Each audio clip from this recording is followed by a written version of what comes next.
Okay, there we go. Hi everybody! Sorry for the delay in getting started. OBS was being dumb. And yeah, I am solo today. Alexis is at work. I am exhausted from Prime Week overtime, because it's Prime Week and I am at Amazon. But we have some Dragonball Z Kakarot for you all, which we're going to be spending most of the afternoon working through. So if you come in late, that is completely fine. Wait, right, if you're coming in late, you wouldn't see this little note, but whatever, it's for the stream archive. Okay, so, we're doing the, Kakarot, not Kakarot, Badrock, no, Bardock chapter. As you can tell, I'm tired, again. So, let's go over to add-ons. Not doing those. There we are, Loan Against Fate.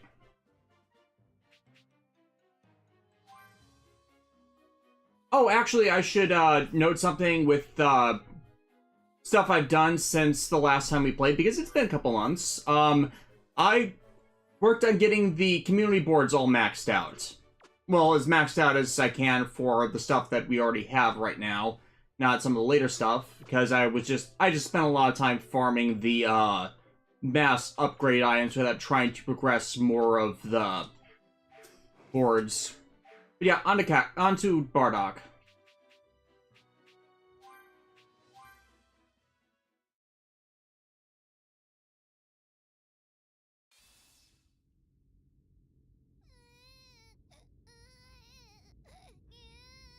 Baby's crying. We are going to have a terrible time. On planet Vegeta, the lone voice of a crying baby rings out.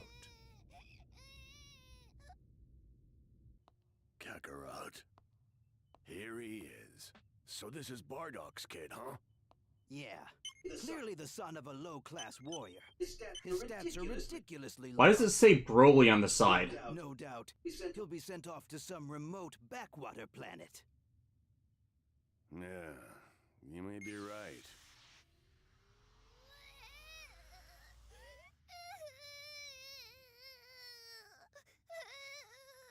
Convenient censorship. His power may be low, but his voice sure isn't. By the way, do you happen to know where Bardock is? The touch starts playing. Oh, he's probably already off on some mission.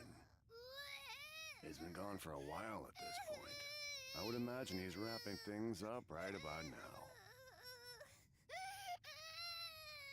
And the camera goes to the ceiling, and Bardock's head is right there. Like the ceiling cat meme.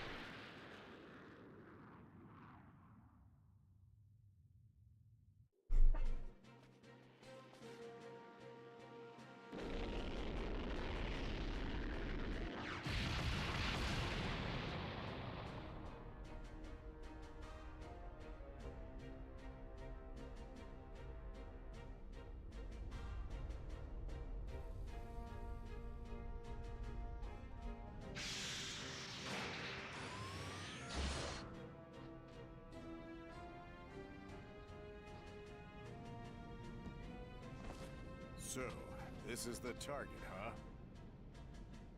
Terror Death. I think a good story idea would be to revive the Saiyans with the Dragon Balls in modern day. I think that's been done, or at least it has in limited capacities.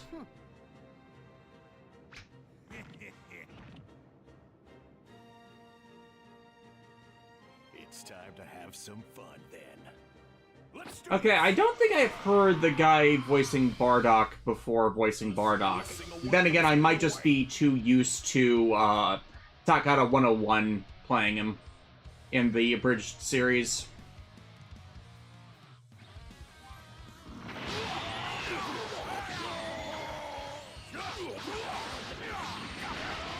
Elite strong alien pugilist. Yeah, not strong enough.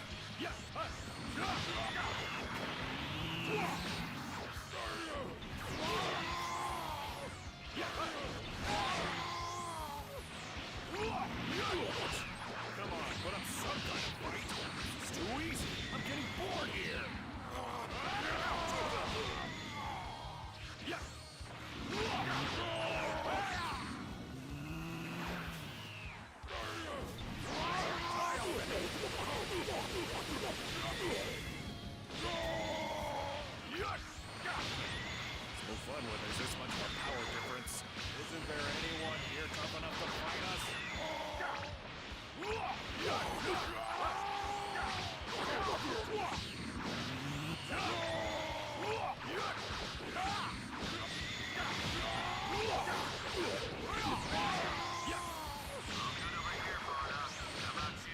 Against trash like this, there's no way I wouldn't be okay. I hear ya. Let's get this off so we can head back to the team and celebrate.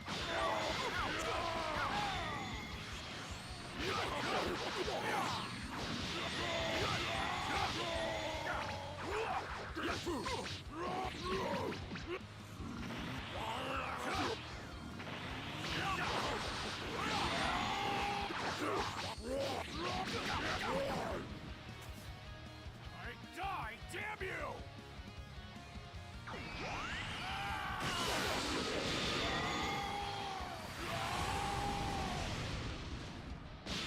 There's still a bunch of them further on. Leave them to me. Oh, hell no, you're not having all the fun! You want the action? Then you gotta beat me to it. Damn you, Foster.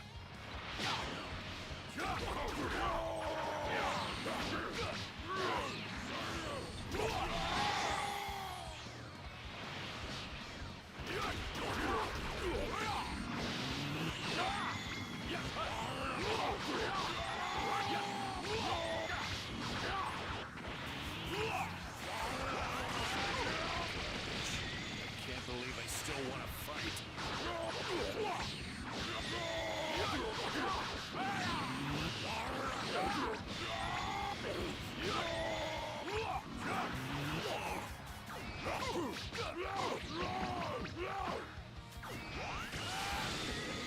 This hunk of rock is finished. And we're done. Davis Hayden, you know, this was, honestly, I thought it would be a chance to see more of Bardock's personal life and his relationships with Janae and Raditz. From what I heard, we did not get that. Yeah, because this is based off of episode of Bardock, the TV special from the anime, not the retcon stuff from Dragon Ball Minus, which is deeply unpopular, and the stuff from Dragon Ball Super, which, that sect of it, not Dragon Ball Super, Dragon Ball Super movie Broly, which is also deeply unpopular in respect to the Bardock stuff. Completely wiped out. A typical job for the same. Like, the rest of the movie I've heard is fine, but I've heard a lot of complaints about the changes they did for the Bardock stuff, simply because, you know, there's an expectation of this being canon just because of how long it was present in people's minds. One man, Goku's father, Bardock, fought to resist that fate. This is his story. Because, like, it's an anime original story. The episode of Bardock that this is based on, I mean. But it just, like, it was around for so long, and Toriyama endorsed it for so long, that it's hard to think of it otherwise, because it kind of gets the whole Saiyan mentality and why probably wasn't the best to keep them around, or why Vegeta's never been in a rush to use the Dragon Balls to revive his race.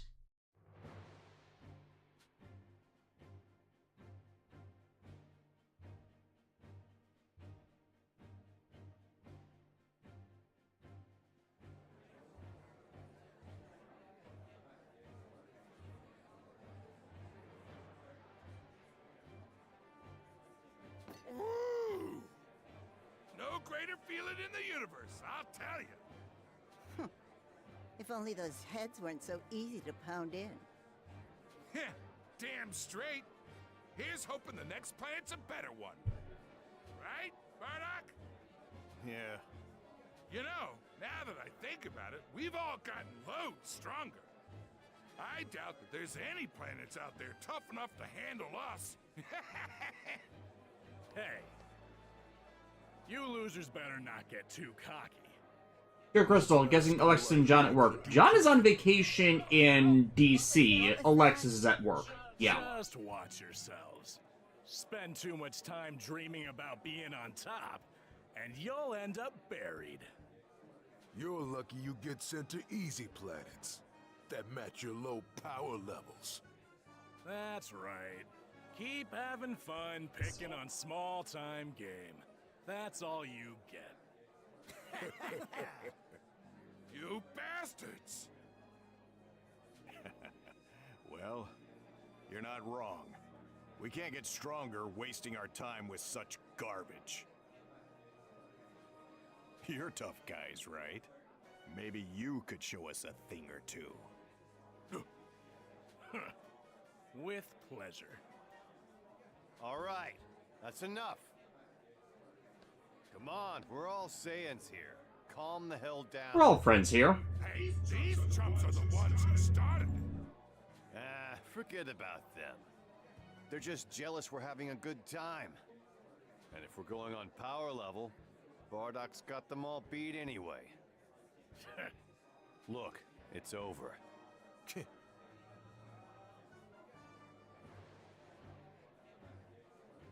Man, stupid jackasses.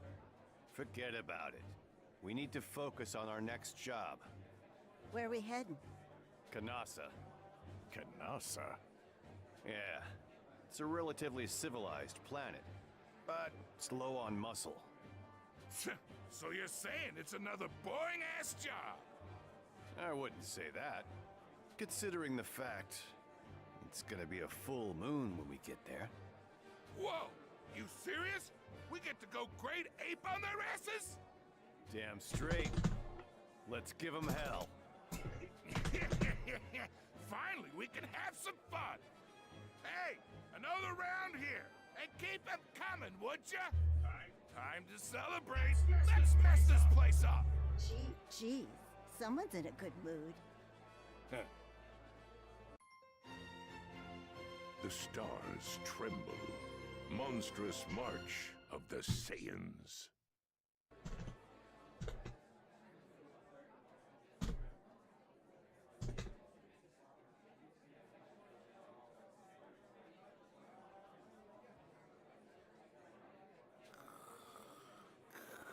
Dear Crystal, it's finally time for another discotheque stream in 2 weeks. What do you want discotheque to license? Honestly, it's a toss-up. There's a lot of stuff out there that hasn't seen reprints. Kinda want them to have, rescued Gravion from, obscurity, but that's not high on my list, because I got the DVDs. More Toku stuff from them would be great. I know they have more on their desk, they're just waiting to get through, quality control, because they're one of the few groups that actually does quality control on Toku subs. If they could grab Kamen Double, like, I think at this point that would be the best way for us to finally get that series. You are a real heavy sleeper, you know that? DJ Toku, why is it Great Ape and not Great Monkey? Because the Ozaru form has more physically in common with apes than monkeys. Like, give or take the tail. Oh yeah, and them doing more Brave series would be nice.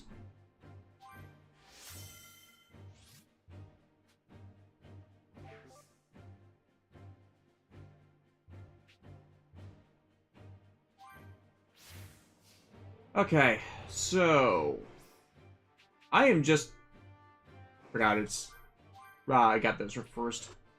Oh, I don't have access to any of those. That sucks. Because I had a bunch of stat boost items that I could have easily used to boost Bardock through the roof.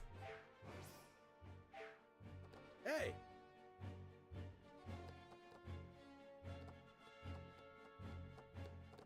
So I guess we're going to take this the long way around.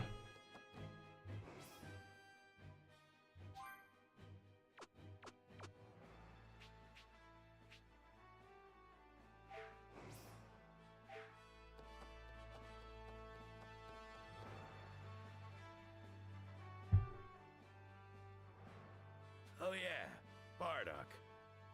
I'll go ahead and give you a heads up, too. I hear Cybermen have been roaming around outside recently. Cybermen? You mean those weird-looking green things? Yeah. Supposedly they've been going crazy whenever they see someone and just attack them. Shouldn't be a problem for a guy like you, but figured you should know. What are they doing around here? They've never been in these parts before. No clue. Some say the things mutated and went rogue, while others say the Frieza Force spread them all over. But like the Frieza Force would do that to Saiyans. Just stupid rumors, I guess. Do me a favor and wipe them out if you see any. Sure, whatever.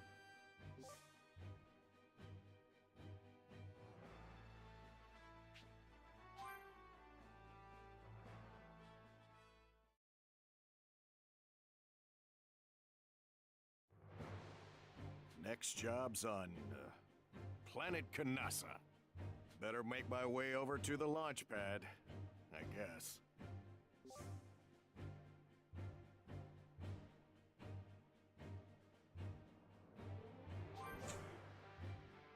Yeah, I was trying to do a thing. Not set up right now. I'll have to do it next stream. I kind of got delayed from getting set up because I only woke up like an hour ago. And then I had other stuff to do immediately, so, okay. Where the hell did they go? Let's see what we got for side quests.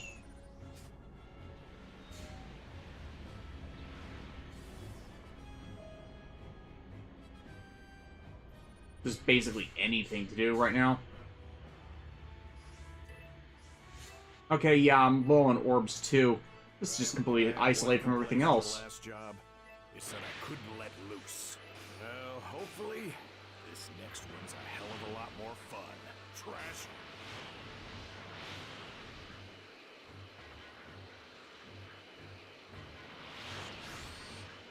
Bring it on. Just trying to hit them.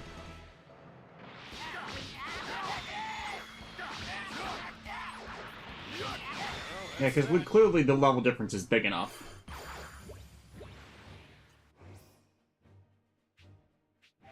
Eh. I hate when they have confirm for menu controls as X when they utilize everything as circle.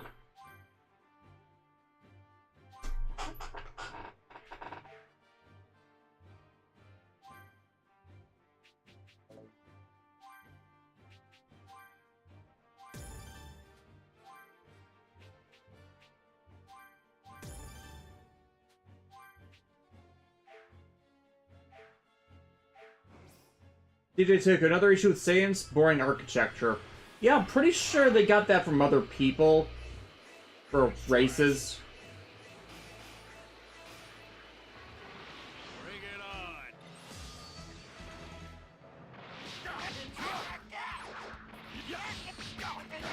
on. And they wear most of their like clothing is a Frieza Force standard, so you think it's just more stuff they got from Frieza.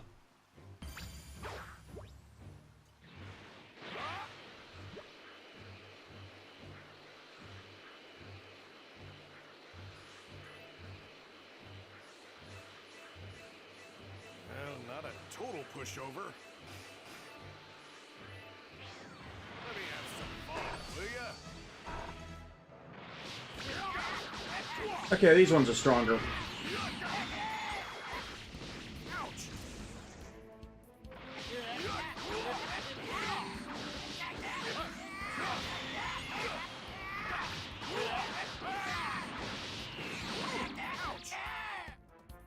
That's all you got?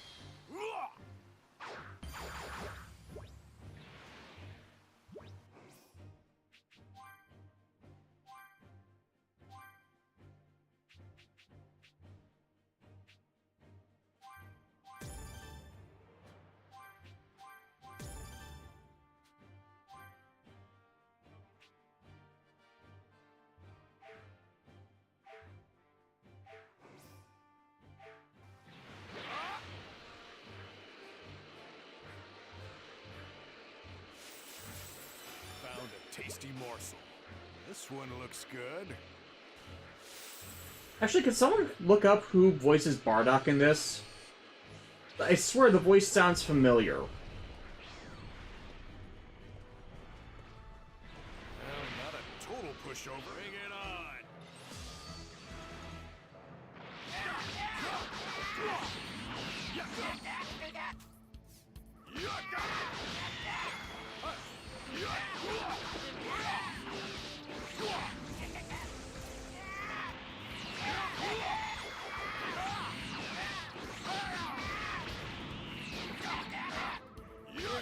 That's all you got?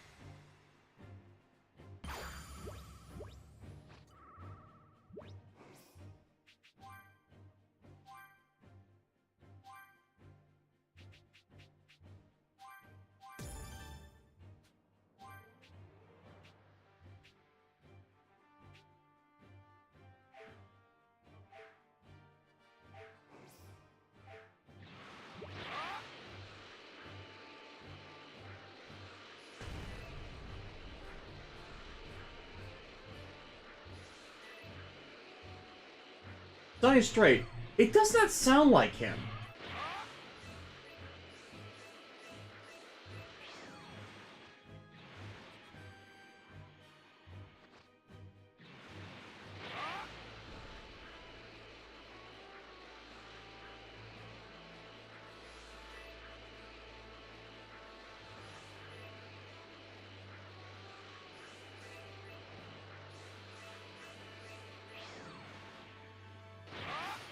Okay, with everybody replying is the same thing, did, like, no one check the text box before they all started, like, en masse stating that?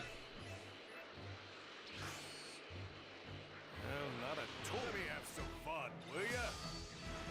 Yeah, because that does not sound like Sonny Strait to me.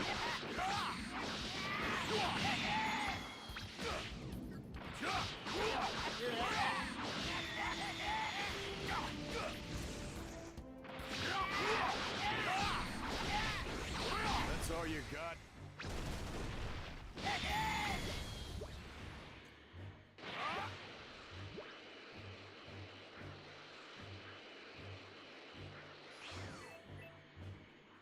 Trash. Well, not a total pushover. Shit. Let me have some fun, will ya? Like you said, maybe you're just used to Takai have the same issue. Yeah, that's part of it, but I've heard a bunch of Sonny Strait roles, and this does not sound like him to him. Like, maybe he doesn't use this voice enough for stuff he voices, so it's off to me.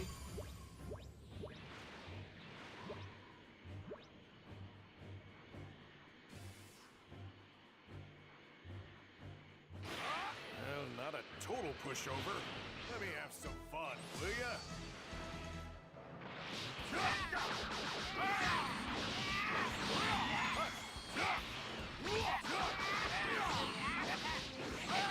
Ouch!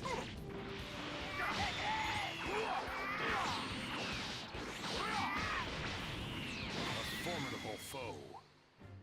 Your Crystal wasn't Sunny Krillin? Yes, and he's also one of the voices of Lupin the Third. So, and we've rewatched a lot of Lupin specials recently, on top of Tony Oliver stuff, and it's like, I'm used to him utilizing different voices. I don't usually hear him do deeper stuff as it's not part of his usual vocal range.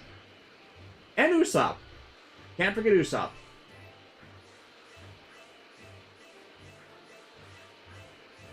Trash. Bring it on.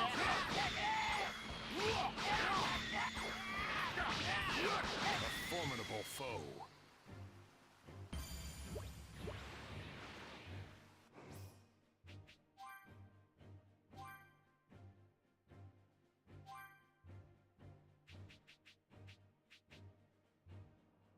Ah.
Okay. Thing.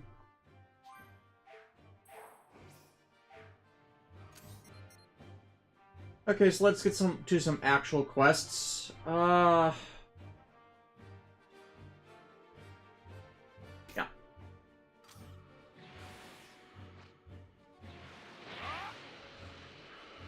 Just so you aren't bored with me just grinding stuff.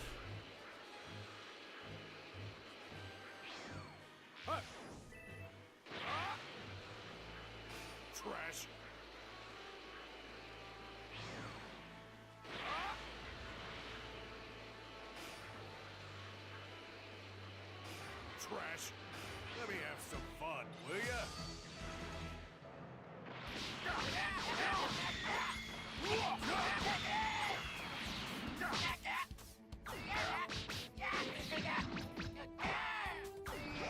That's all you got?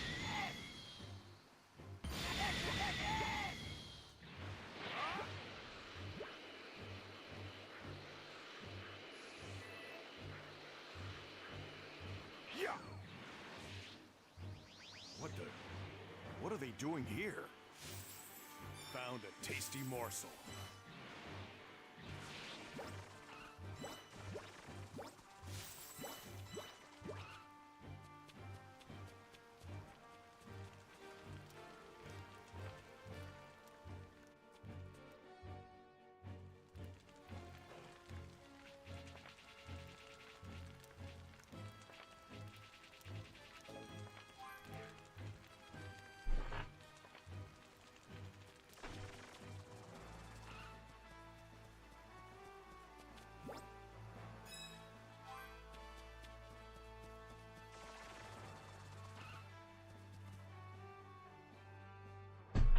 Hey! Hey there! Yes, because even on planets, I assume this is Vegeta, they fish too. I swear, like, the planet Vegeta had to have a ridiculous source of food for the Saiyans to have such appetites and not completely wipe themselves and the planet's forms of life off of it. What up?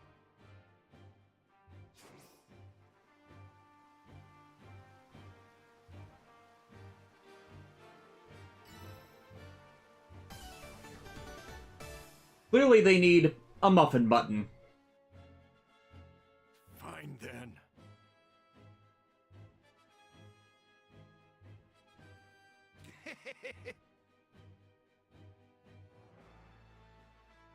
Sure. Right? Got it. That's the stuff. Right. Honestly, this kind of feels like something the Saiyans would do. That morsel's good as mine. Like, compete for food.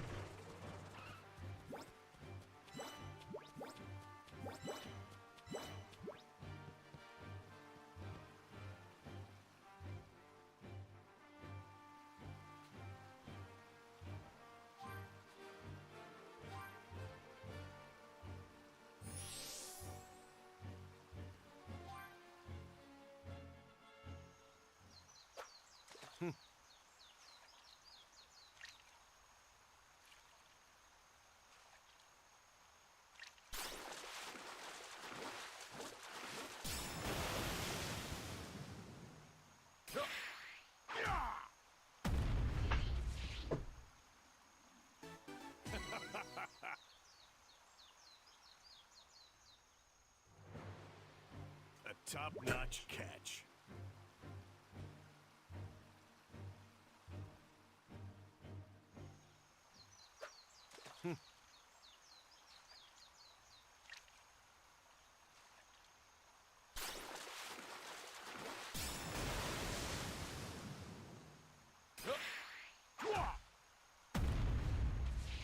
Ichitoku, and the fish are the same as the Earth and Namek. The fish are the eldest gods who propagated across the universe.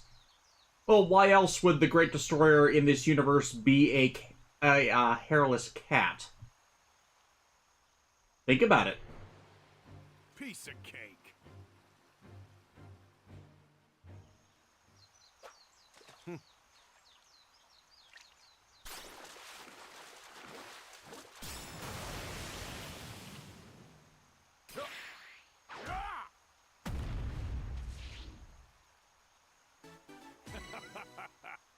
I feel like I'm going to be here a while because I'm not finding the right fish.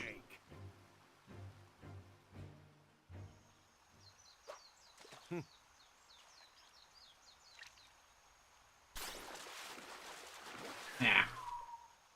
Screw that one up.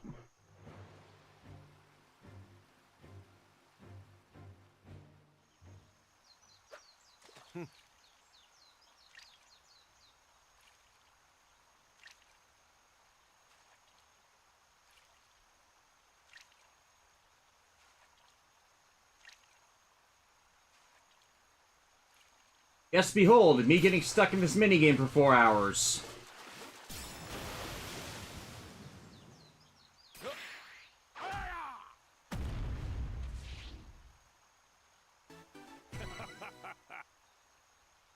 Here, Crystal, why is one of the universe gods of destruction a clown? Because, to quote Billy, clowns are evil. They have menacing plans, and they will destroy us all to make them happen. Destroy us all. Destroy us all. Destroy us all. Why does The Grim Adventures of Billy and Mandy not have a home video release? Like, I know Cartoon Network hates the series, but they're just throwing money on the table at this point. Then again, and this predates, like, the Warner Brothers buyouts to the current awful state with Zaslav. A top-notch catch.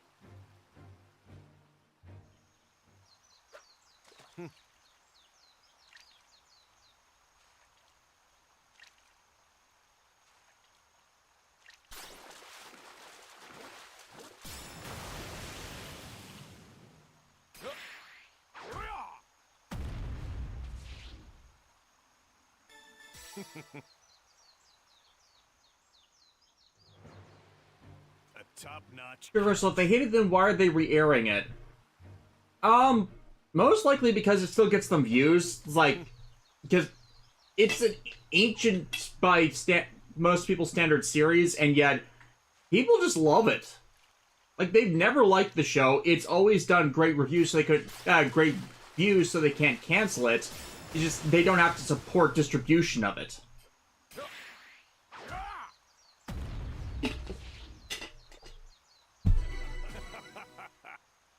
Like, Cartoon Network's like that with a lot of stuff. Warner's been like that with a lot of stuff.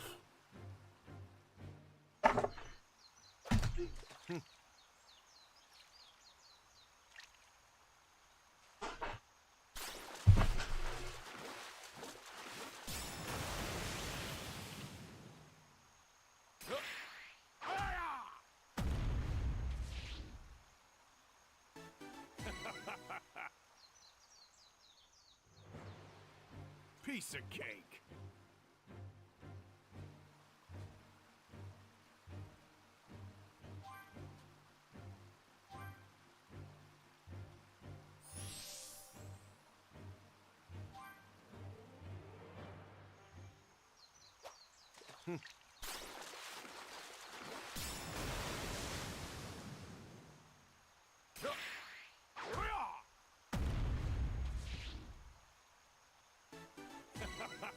There we go. There's one. Piece of cake.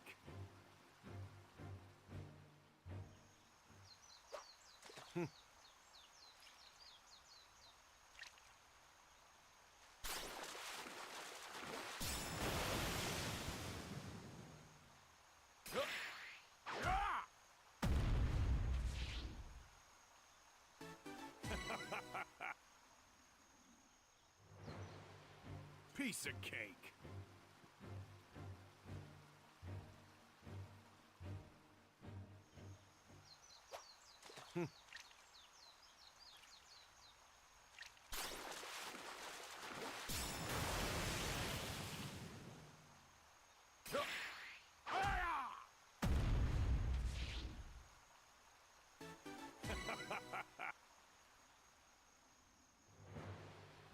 A top-notch catch.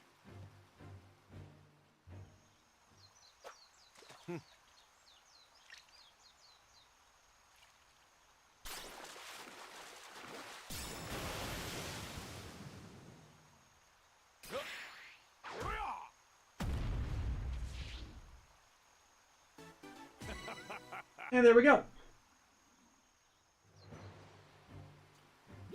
Great, got my hands on one.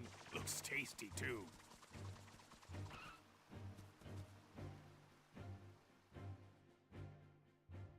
Hey! What up? What's up? Uh-huh. Sure. Man.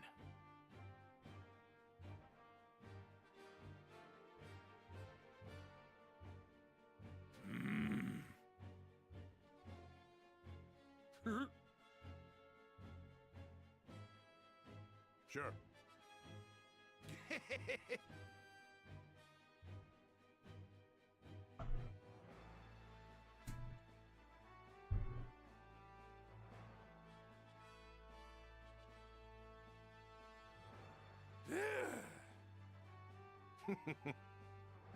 Right?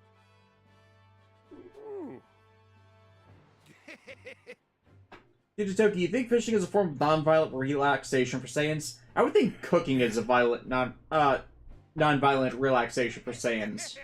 If they didn't, like, do what they did in the Dragon Ball Minus thing and just make a certain class of Saiyan do all the cooking. Well, now. Right? Unless it's like Klingons, in that there is always some form of honor from any job because it supports the main thrust of the campaigns. For the glory of the Empire!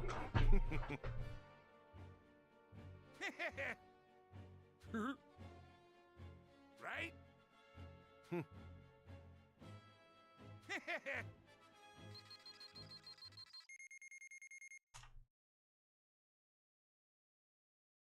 Hey! Like, it would be funny if the Frieza Force just infested the planet with them just to give them, Excuse me? cannon fodder to beat up and distract them while slowly thinning the population. Like, it wouldn't surprise me if that's a strategy, Frieza's group utilizes. I'll take whatever comes my way.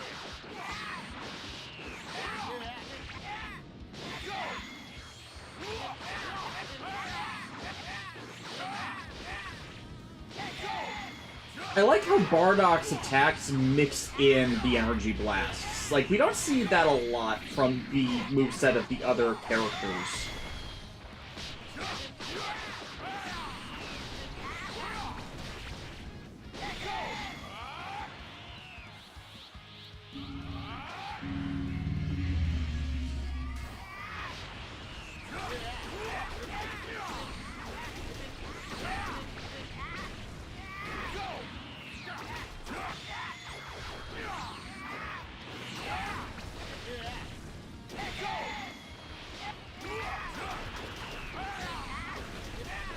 Like, just think about it. You're expecting a punch. You get an energy blast in the face.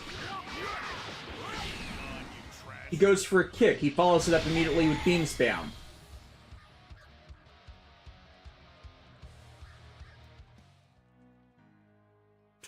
What happened to the... what's the phrase? What's the Street Fighter quote? What happens to the integrity of unarmed combat?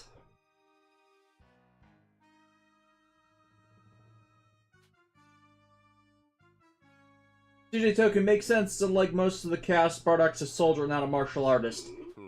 Yeah, but when the martial arts techniques include energy blast, you would expect it to be mixed in for some of the characters, instead of just all martial arts or all beam spam. Excuse me? Like, that does actually happen in other, martial arts and, combat-focused series. To different extents. And no, I don't, count that beam blade thing that characters like Zamasu would pull off.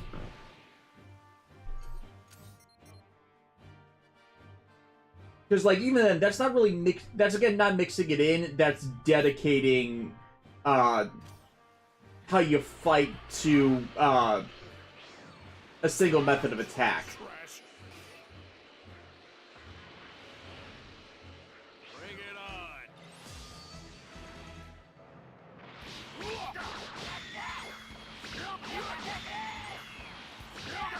That's all you got?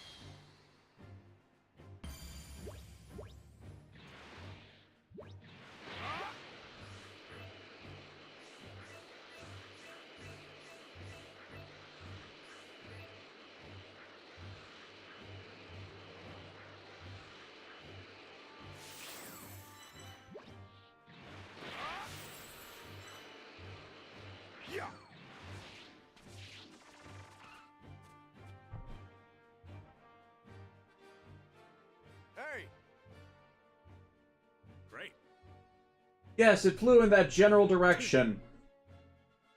What? No way. Right? We've seen it a lot, and we've been seeing a raise in the Cybermen population. It might be just seeding them. Excuse me? Sure. What's up? And of course, the Saiyans would be too stupid to realize what kind of danger that'd be. Well, now. Like, they're too focused on the fight.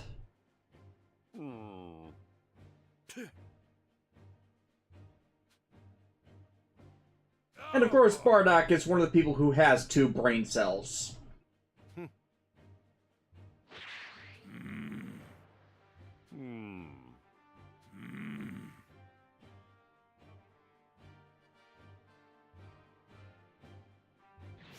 I'll figure out what that small mech's after, no matter what it takes.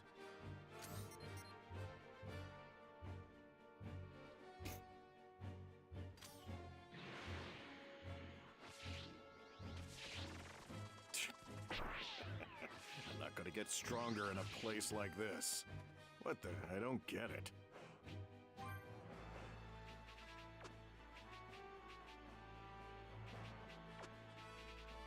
Yeah, I figured as much. See ya.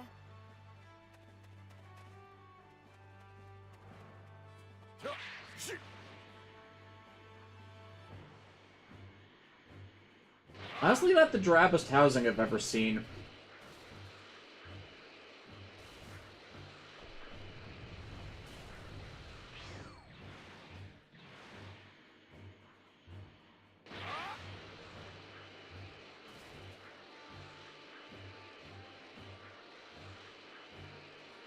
Trash.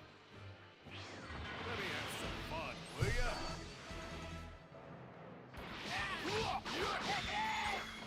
Primus vs. Unicorn, where's Kid Raditz? If he's in this chapter, probably somewhere else. DJ Toku, well yeah, Bardock is a brilliant scientist after all. Well, I am working on this moon thing. Trash. Bring it on.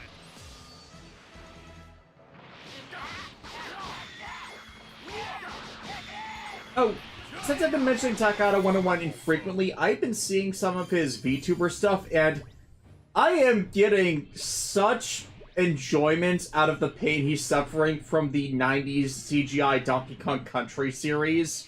I have seen every episode of that show. It has admittedly been a couple decades since I've seen any of it, but I have seen it. And it's like, it is cringe. It is just hilarious cringe. From that era where everybody was trying to do their version of Transformers Beast Wars, since Beast Wars was such a massive success, and yet nobody else knew how to do it, since, you know, you kind of had to have good story and character to make up for the deficiencies of the medium at the time. And, you know, strong story, strong character made it so that no one cared that the CGI looked a bit weird, and in fact, it's why the show is mostly held up to this day. Beast Wars, not Donkey Kong Country. No, Donkey Kong Country is just... It's hilariously bad. And for those wondering why I would have watched that series in the 90s, Donkey Kong 64. My stepbrother and I were crazy about that game back in the day. I even tried to do it on Steam a bit earlier. Or, not on Steam, on stream a bit earlier for, yeah, that was 2021, I think? Yeah, that we tried to do that, and there were problems with my cartridge, and I still haven't gotten around to replacing the battery on it yet. Probably do it for another stream later down the line. There I can hope that, Nintendo works out an agreement with Rare so they can finally virtual console the damn game. Like, hopefully with a collection of the Donkey Kong Country games, the actual Donkey Kong Country games, not the cartoon, because I know a lot of people like those games, and they're kind of locked off in Nintendo old cartridge hell at the moment.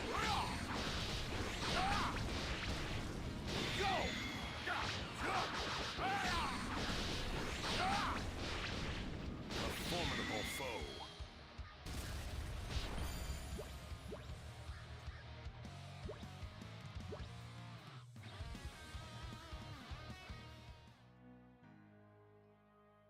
What up?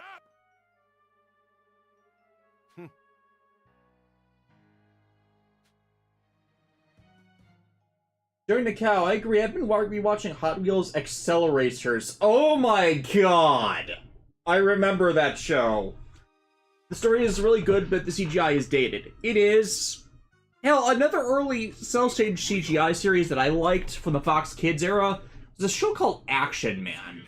I know it's based off of another Mattel toy line, but just on its own, that series was interesting. I believe it was also made by Mainframe, and Mainframe made a lot of good CGI cartoons that had strong story to make up for the deficiencies of the CGI medium, since, you know, that was really experimental times for CGI animation. So it's like, I just have a fascination and fun nostalgia for it. Like, I can admit it's bad in comparison to what can be done today, but for just starting out, it was not bad. Sure.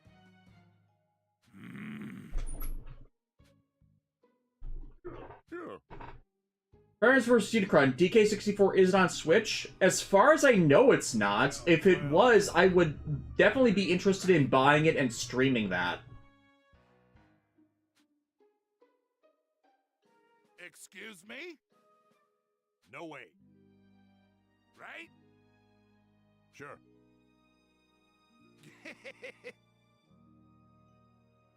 I saw Action Man since it's a mostly British thing. James Bond for kids.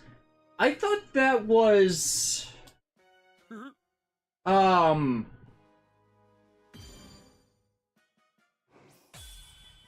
was that one with the guy infected by nanites?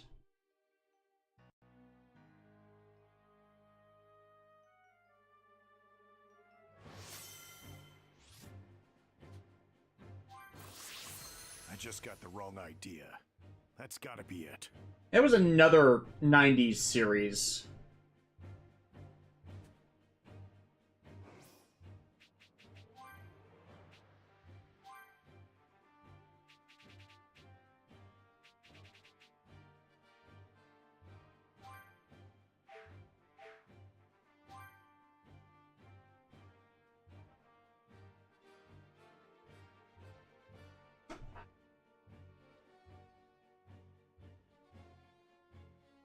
No, not Generator Rex. It was before Generator Rex. It's from the late 90s. Shoot, what was it? Like, I cannot remember. Aired on Kids WB for a while.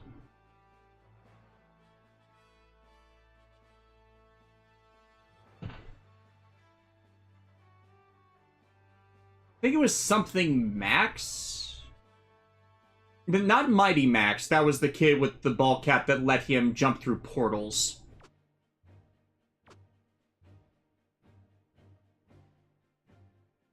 Okay, that one's... Okay, let's put, Bardock on the training board. If only because we need more things for that.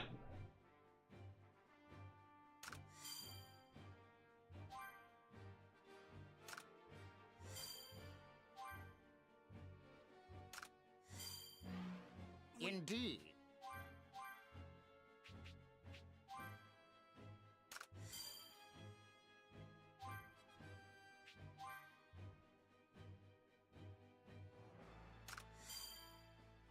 Max Steel, that was it. They had a reboot, Chris, they had a reboot a few years ago with Andrew Francis, and it was okay.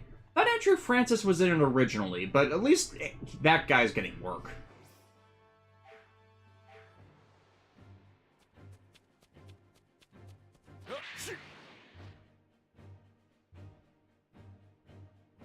Black Century King. Does anyone remember a CGI show about a guy with a powered gauntlet who's powered by a chair? I don't remember that one.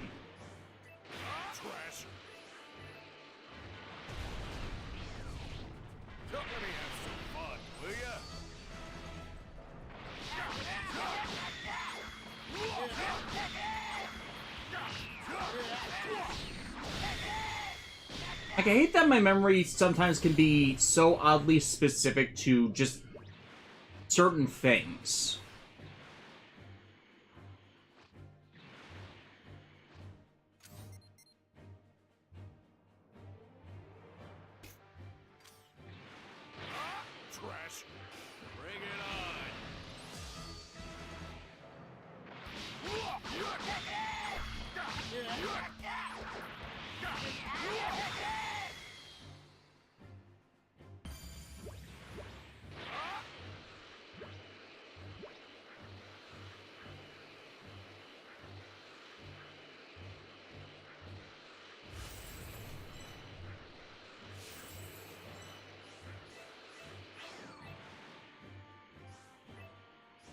trash.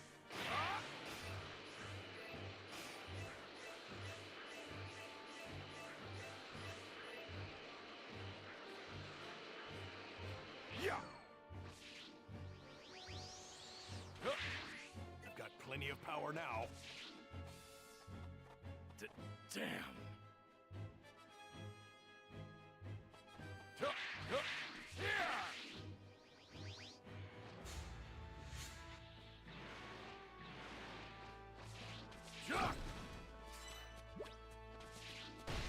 Eat that!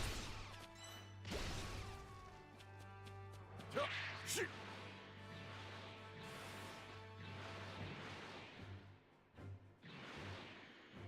Yeah, Chris, how come a lot of media that uses death games involves teenagers? Because lazy writers think teenagers are the only ones stupid enough to get caught in death games, even though anyone can be the victim of a death game.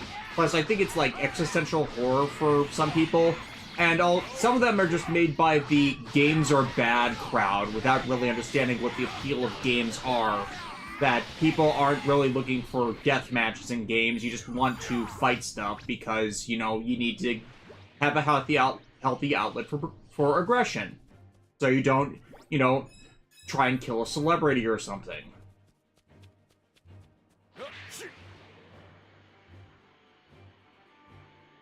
like, you need things that are good for your mental health, and getting rid of them does no one any good.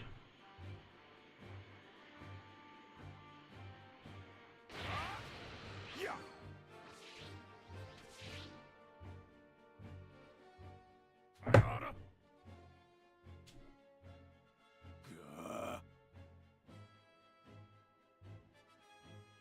on. Yeah, as Vegeta put it, power levels are bullshit.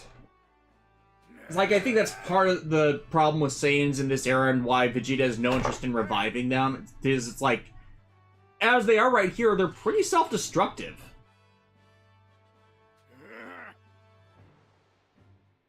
What's up? Davis Hayden, there was that Action Man CGI cartoon that came out back in the day, just double-checked, it aired from 2000 2002. Yeah, that was the one I was talking about. Hey!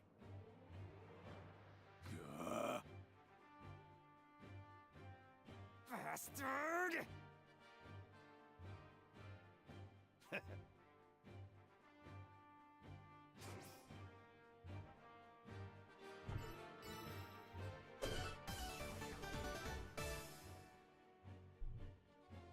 Primes vs. Secret on Ocean in your P5 playlist, you forgot a video. Thank you, I will look into getting that fixed. In fact, I will write a note to myself about fixing that.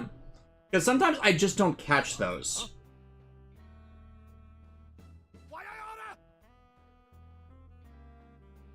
oughta?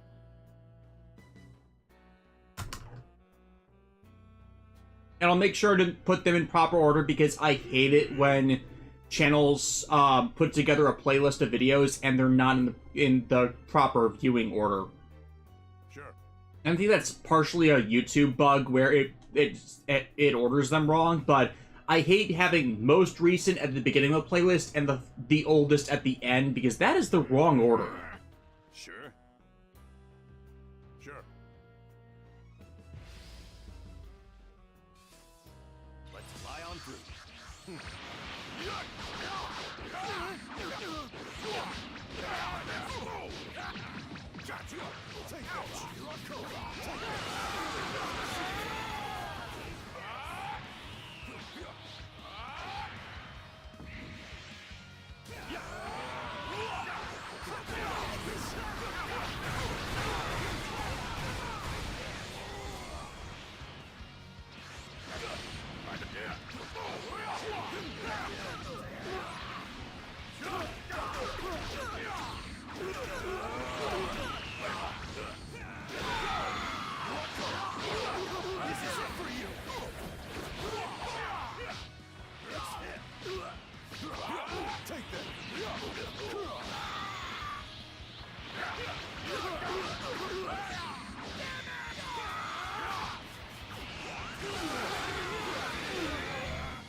Cygnus Jacqueline, remember Cubics or Dragon Boosters?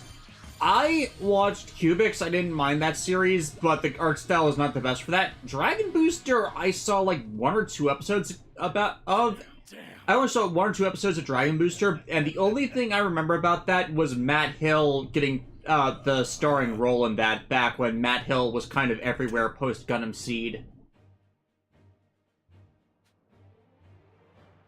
Damn it all! I'm out.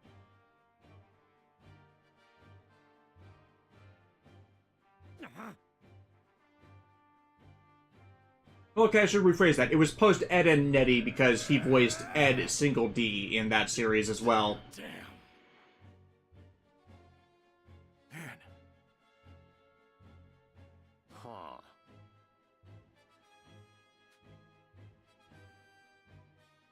He is better than you. He gets top billing in his own special. People have made elaborate what if he just survives the destruction of the planet Vegeta, or gets wished back into life on Earth by Goku, wondering who his dad was out of nowhere after meeting his friend's parents. Man.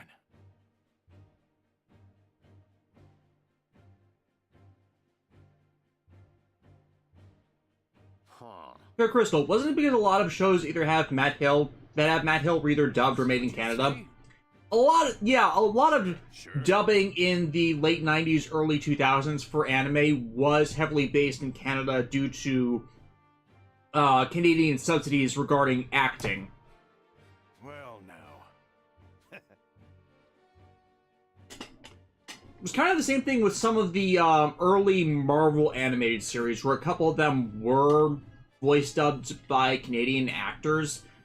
I forget if it was Spider-Man or X-Men that had that going on, because I know there was a divide for the staffs on those. I just don't remember what it specifically was. It was brought up in Erod's Marvel animated series retrospective last year.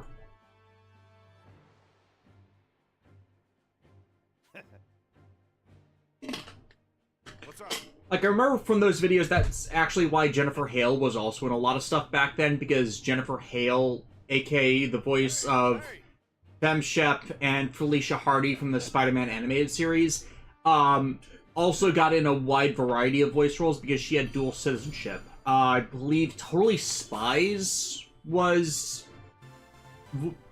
voiced heavily by Canadian actors, and they moved to... No, it was US actors initially, and then moved to Canada, and Jennifer Hale stayed on because she had dual citizenship, something like that. No big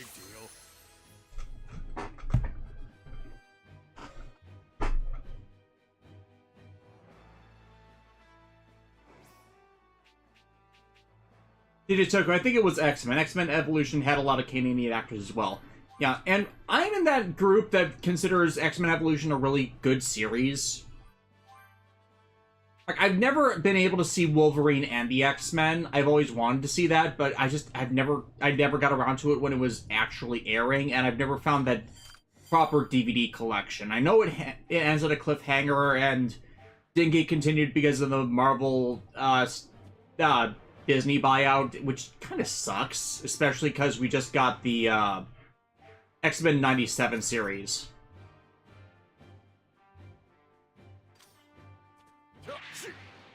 Speaking of another popular Canadian actress from that period, Lenore Zahn.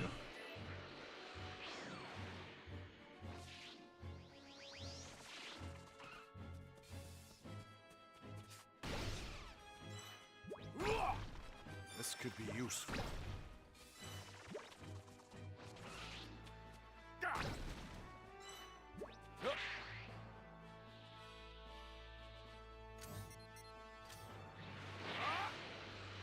Shizuku, thank you. I loved X-Men Evolution, mostly the first and second seasons. Plus, it's like, I know there's a lot of people who like Lenore Zana's Rogue in the original 90s series, and I get it. But I like Goth Rogue a bit more, just by characterization, because it fits.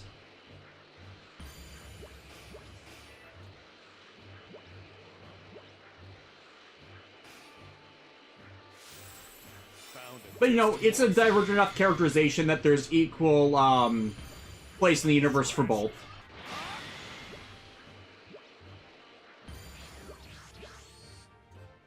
Black Cinder King. Okay, now I know why Bardock sounds like he is not voiced by Sonny. Straight to me, sounds like he's trying to do X-Men Evolution Wolverine impression. You're thinking of Scott McNeil. Scott McNeil is ubiquitous to a lot of stuff. He was Dinobot, and he was half the cast of Transformers Beast Wars, between Dinobot, Rat Trap, Silverbolt.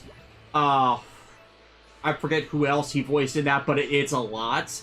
He voiced Duo Maxwell in the Gundam Wing English dub. He voiced one of the villains, I'm forgetting his name off the top of my head, in Gundam 00, and I think a few other Gundam characters atop that. He was Wolverine, we just said that. It's like, he is everywhere. This one looks good. He was... I know he was something in Mega Man NT Warrior. I'm forgetting it off the top of my head.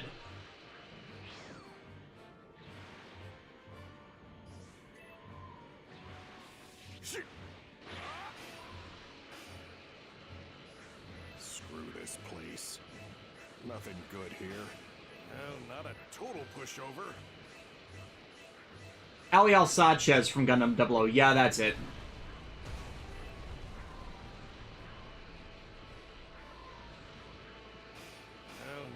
Total pushover. Let me have some fun, will ya?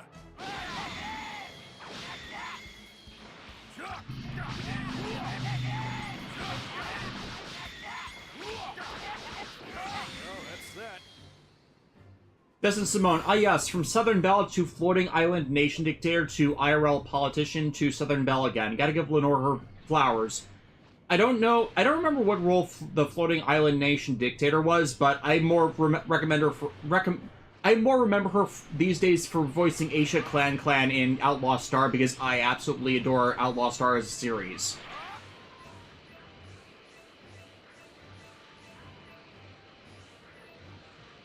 Well, not a total pushover.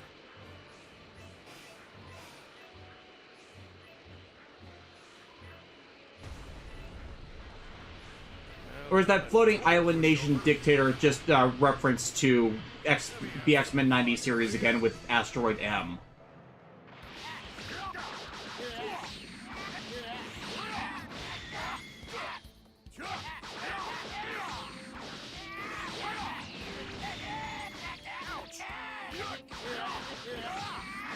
David saying, I remember voiced Tora for an episode in NT Word. Scott McNeil, yeah.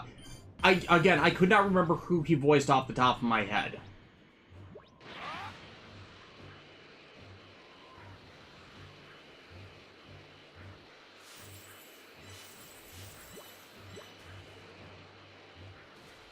Joe Nikau, I still won't forget that Scott got denied to play Jetfire in Transformers Cybertron because he couldn't do a fake Australian accent. Yeah, because he voiced Jetfire in Transformers Armada and Energon, and doing the fake Australian accent for the Cybertron plans that... Did I say Transformers Armada and Energon? Because I thought I said that. I might have said Cybertron. Ugh, I hate my memory these days.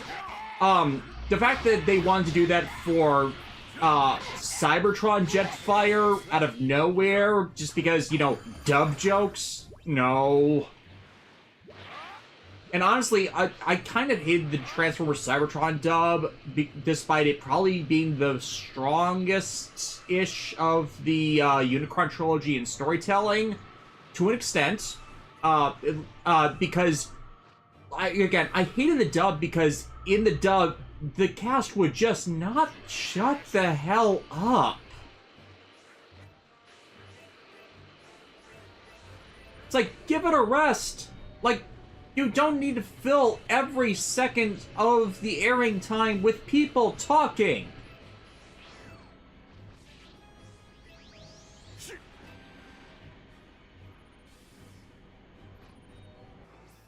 Cygnus Jackin, he was also Proto-Man and Wily in the Ruby Spears cartoon. Yeah, he was. Again, Scott McNeil was everywhere for a long, long time.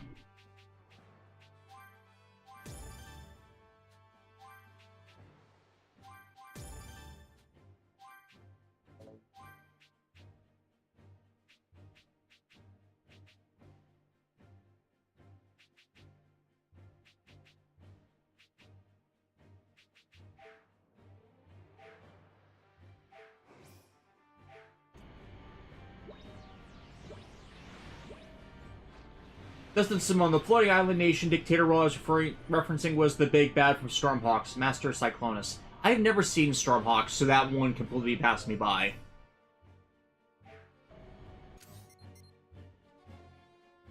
Okay. So that's all the current sub-stories. I don't think I'm going to be...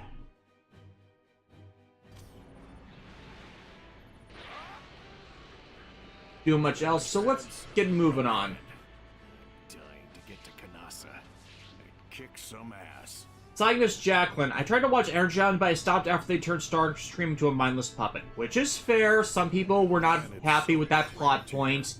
For the 3-series story arc, it kind of makes sense where he's in that brainwashed loyalty state, and then he more mimics the original Starscream.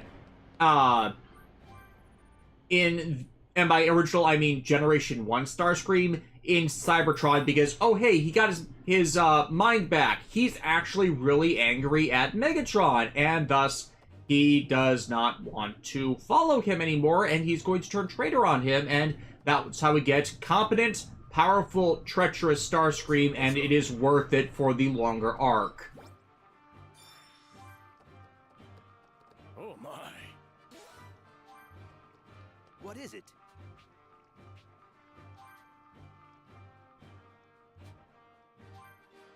Understood.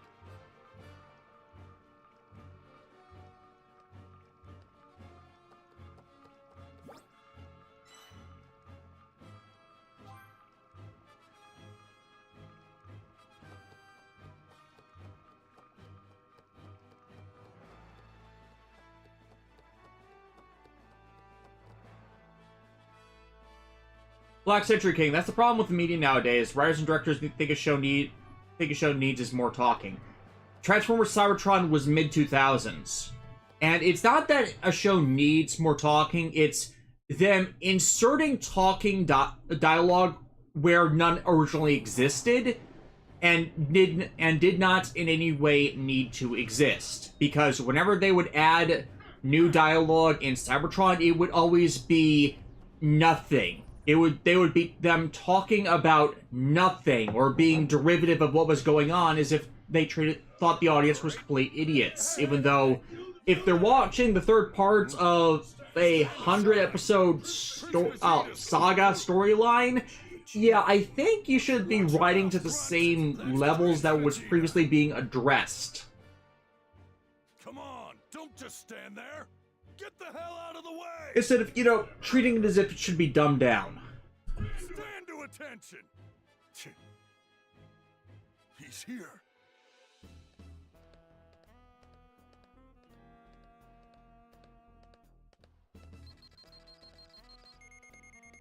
Huh?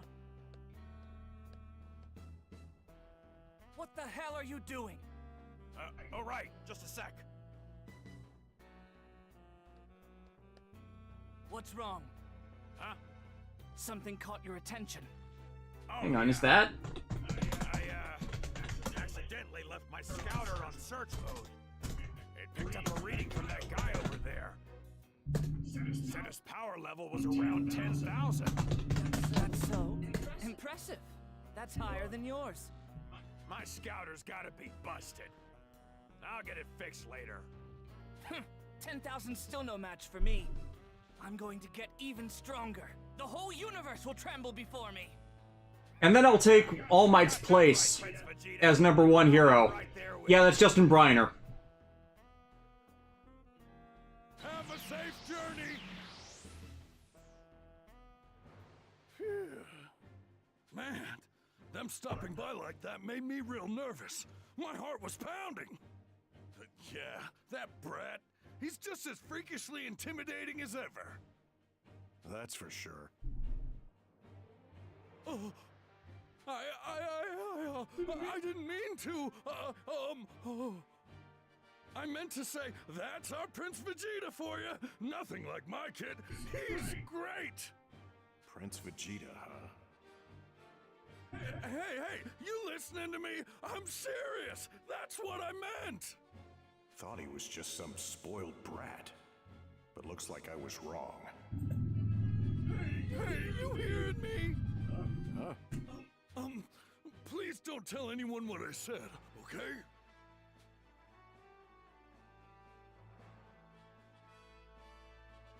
Well, that was a waste of time. Whatever. Better get going.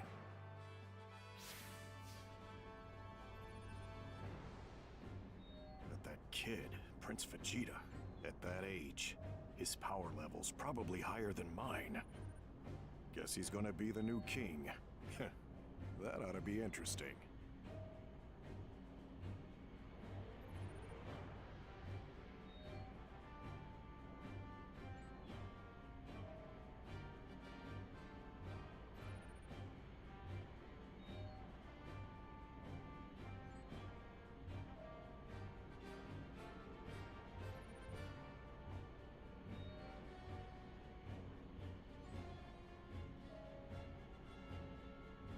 Black Citric King, I still find it funny he was also Machine Abridged Cloud.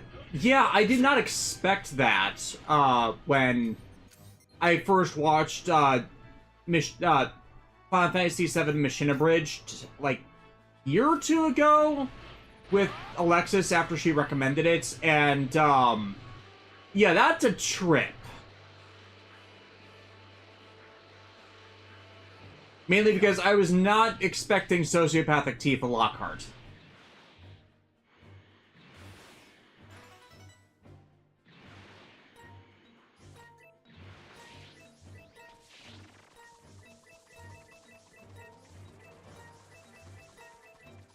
Got plenty of power now.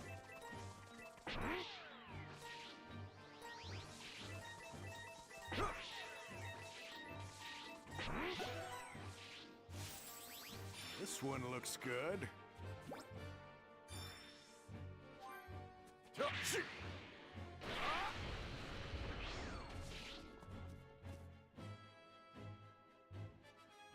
Hey!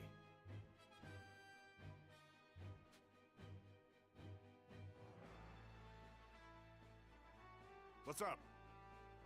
Oh, it's this guy! What'd you say? Huh. Man. What? Yeah, we beat this guy up on Namek. Huh?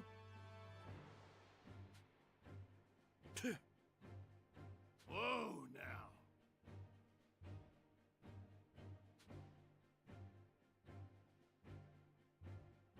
Pure Crystal, is she voiced by the same persona who did Abridged Asuna in Sao Abridged? I don't know. I know Sao Abridged is actually better than the original Sao, but I cannot find it in myself to ingest any Sword Art Online related media.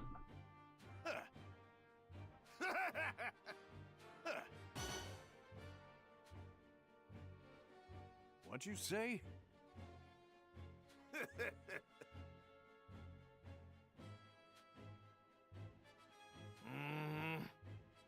Black Century King, the sad thing is it was right over our faces the whole time and we never caught it. Yeah.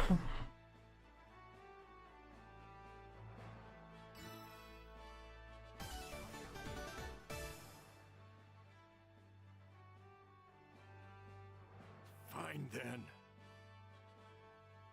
I owe you.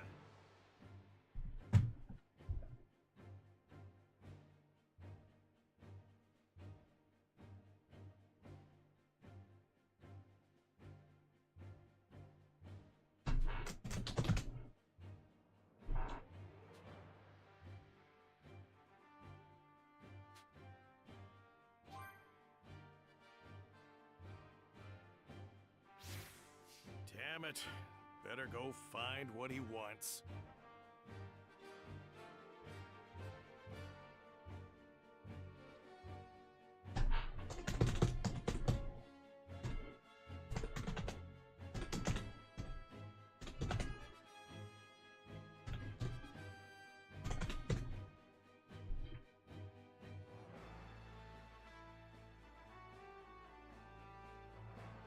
Okay, we have plenty of the giant fatty fish from our fishing efforts earlier, so we just need the nuts.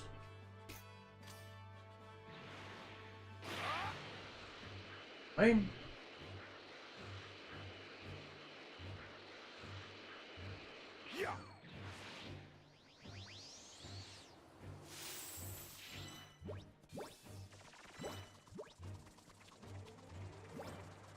Found a tasty morsel. This one looks good.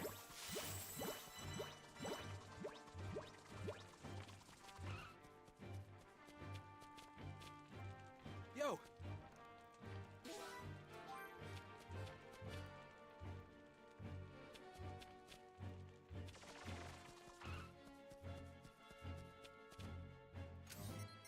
Here, Crystal, Bardock has that same energy as Dante from Clerks. He doesn't want to be here today. He doesn't want to be here today. Yeah, that's the kind of energy I put off a lot of the time, so I get it.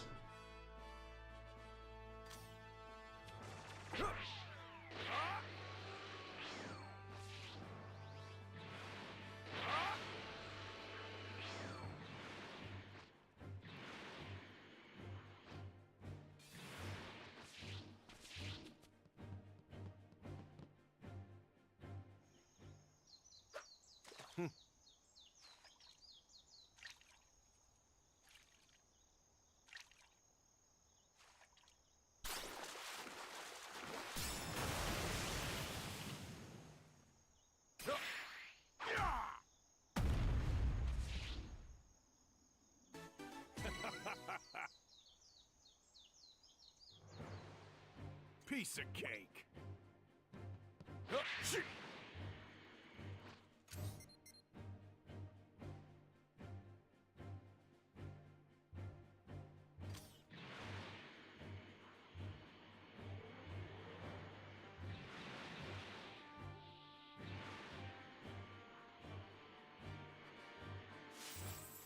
This one looks good.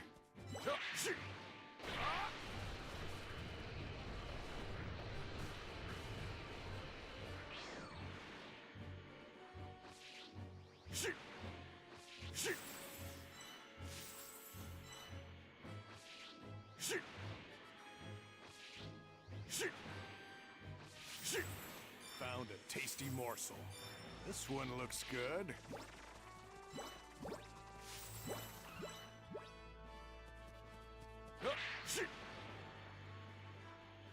Paris vs. Unicron, no Alexis. Alexis is at work today. I'm flying solo because I am exhausted from Prime Week. I have to go in for a half day tonight, and I just do not want to do anything tomorrow. So I gotta stream for you guys, but, you know, just like, there's a time and a place. Trash. Bring it on.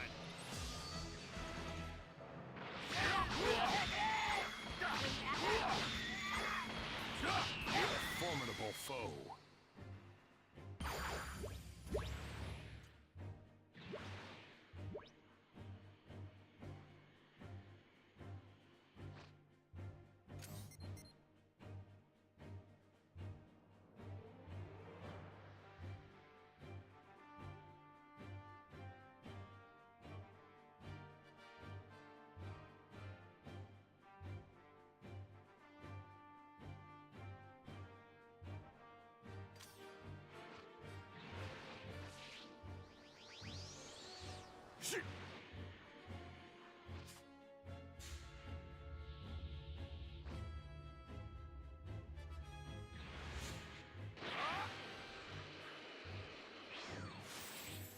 This one looks good. Found a tasty morsel. Found a tasty morsel. This one looks good.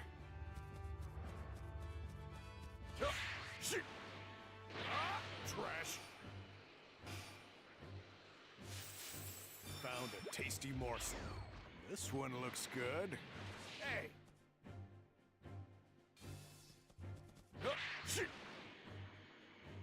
Just need the Crescent Moon Dot. I'm forgetting where they said to find it. I thought it would have been in this area right here, because it's marked on the map. Unless there's other stuff marked on the map.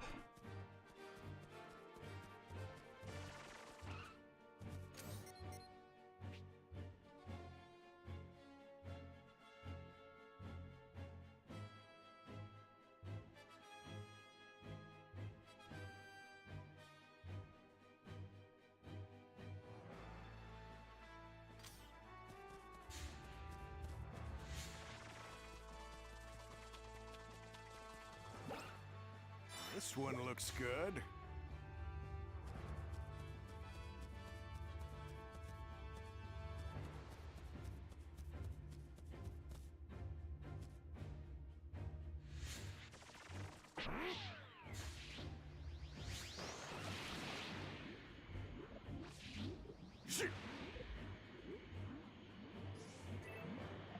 Found a tasty morsel. This one looks good.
There it is. All right. That should be everything. Trash. Is Bardock's house on the map? I don't know.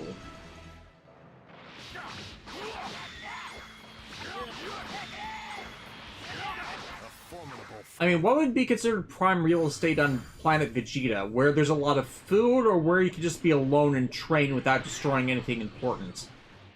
What are the priorities for a Saiyan in that regard?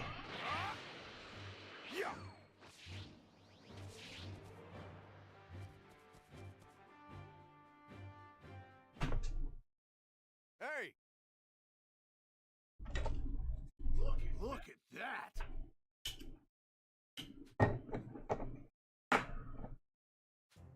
Sure. Whoa, now. What'd you say?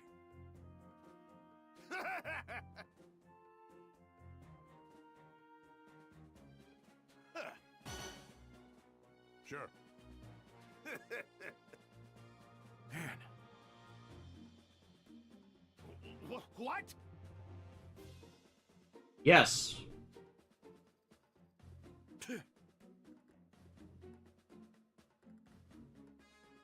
Huh?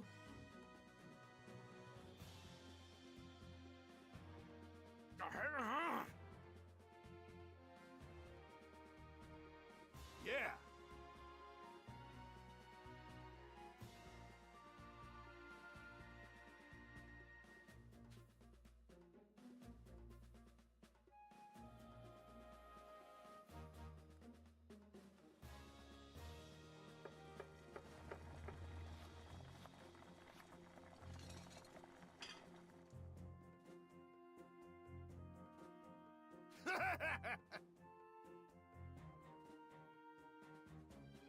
Sure.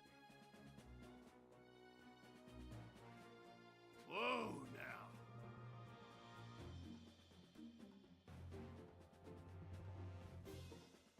Man.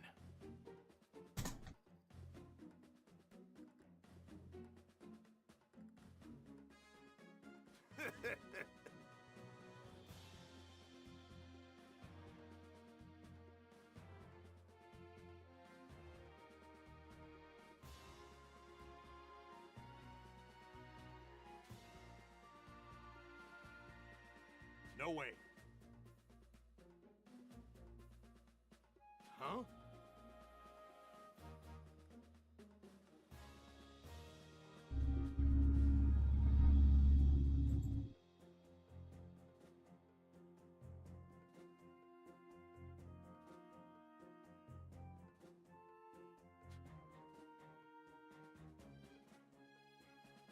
Why, you? Man.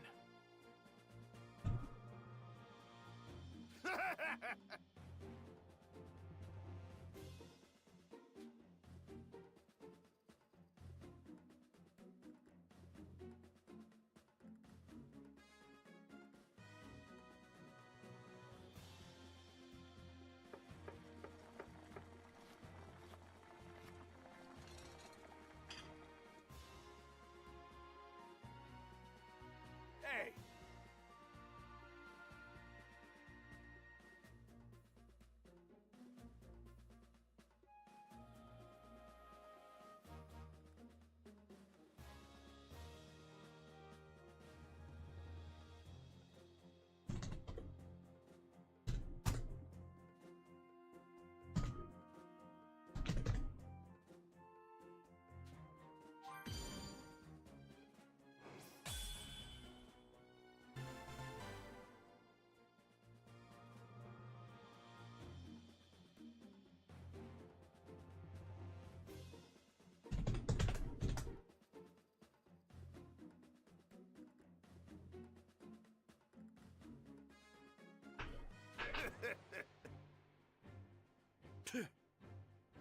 Yeah. Later. Free food, the way to a Saiyan's heart. What a weirdo.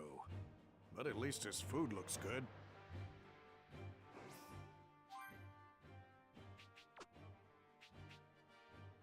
Yeah.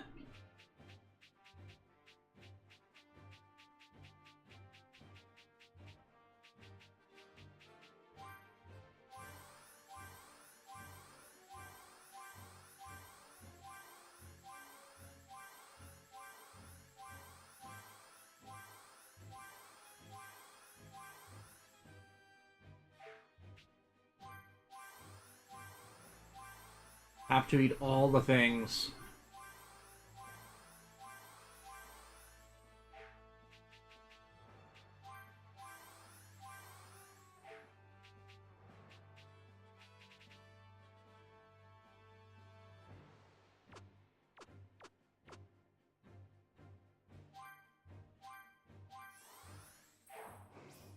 Okay, on to the next side quest.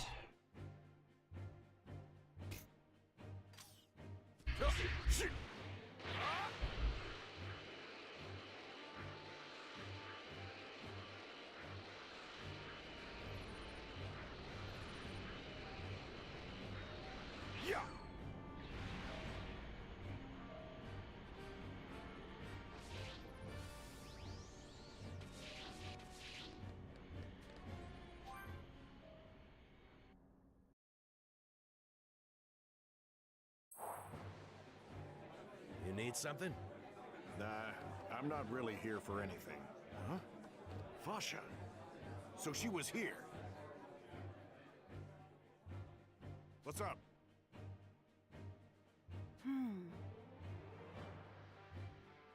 You can't tell me what to do, you're not my real dad.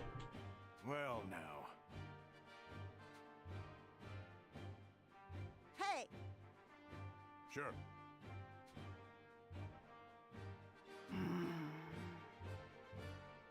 Is he cleaning a glass? I think he's just the bartender. What'd you say? ah,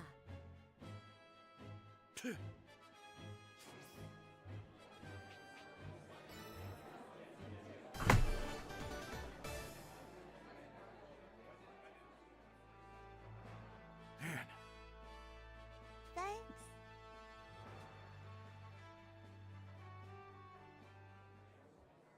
hey! Oh no, he's just twirling his hands in nervousness. What's up?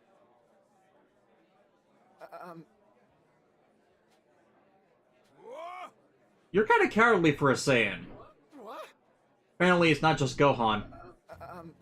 Then again, Gohan got shoved into this when he was a toddler, so having self-confidence issues like that kind of makes sense.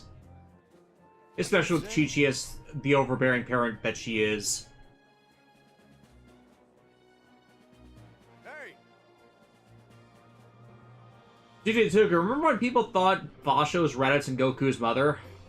Oh yeah, that lasted for such a long time. I mean, when you only see the father interact with one other character that's a girl, you kind of get that kind of assumption.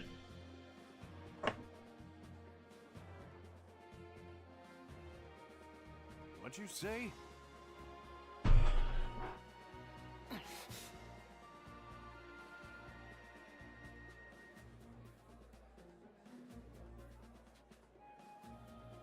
Okay, guy set a goal for himself, sure, but you don't need to be creepy about it when you see her in the interim.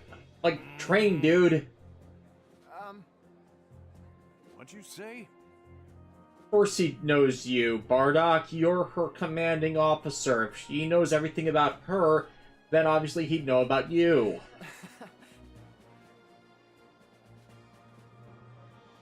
Unreal. Okay, we are going to beat you half to death. Then again, this was before they introduced the Zenkai boost for Saiyans, so...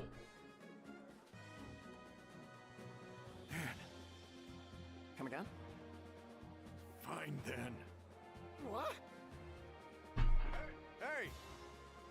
I understand. We're on. Or you could just break the bar. That's always an option. Gah.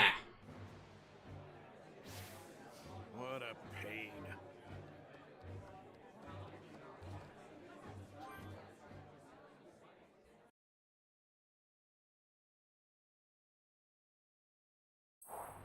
During the cow, honest question, who do you think is the worst parent, Goku or Chi-Chi? For presents in their kids' lives, Goku is worse. For how overbearing and not emotionally supportive they can be, Chi-Chi is the worst one. Like, she has expectations her kids are just not able to hold to because they just do their own things. Or want to be their own things. And you kind of see that in Gohan's characterization a lot, where he doesn't know what he wants to be because he keeps getting dragged by circumstance versus what Chi-Chi wants him to be that he's been forced to conform to, so he's still uncertain of himself even into adulthood. I kind of like that character arc for him and the consequences that showcases of overbearing parents, even though that might have not been what was intended. Sounds good. Got it. So it's a toss-up on who screws up Gohan worse on that.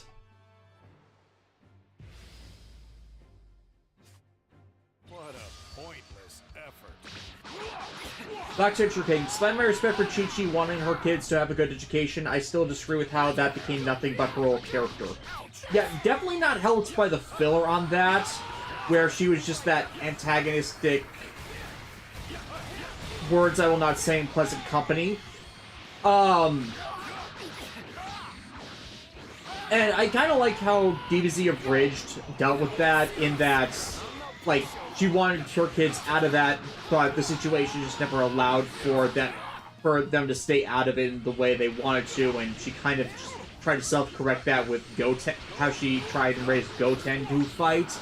But it's like, it feels like it's a bit too little too late in some respects. It's like, when she got reintroduced at the 23rd World Martial Arts Tournament, she was a really angry woman, and then she never stopped being a really angry woman.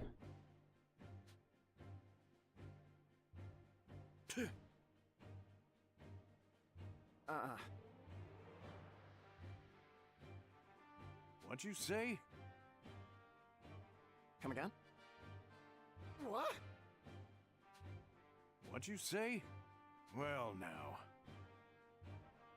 Yeah, the Zenkai boost. Sounds good.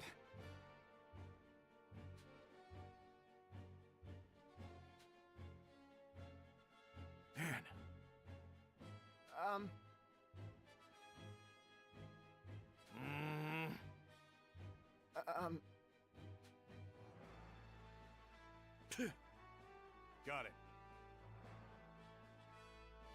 Thank you so much.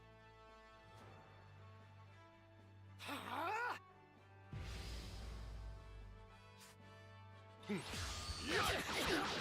a total pushover. Now we'll get serious. I'm no pushover.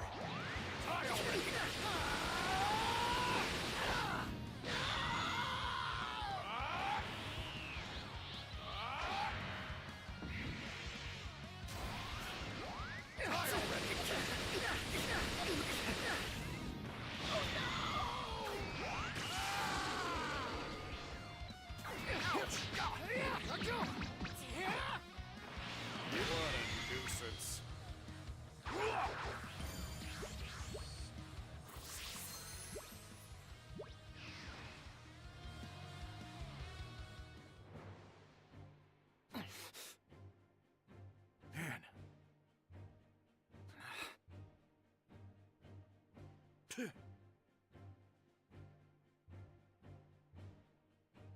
Man. What'd you say?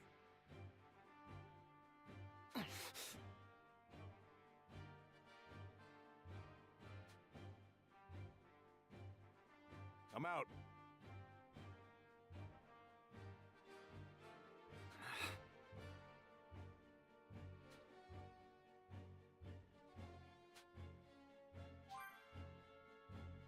Man. What a pointless effort.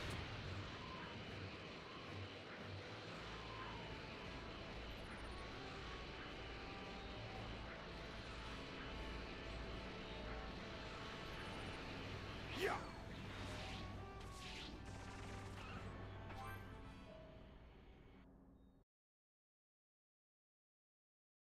You need something? Nah, I'm not really here for anything.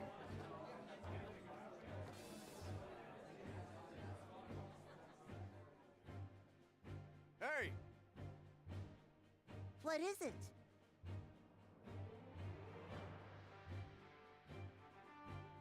Sure.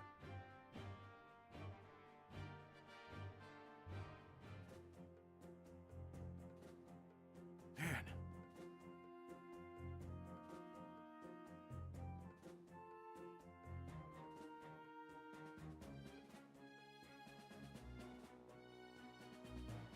Ah.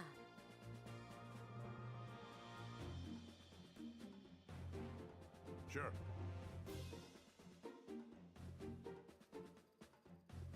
Oh boy. Yeah, that's not gonna end well. Well, now.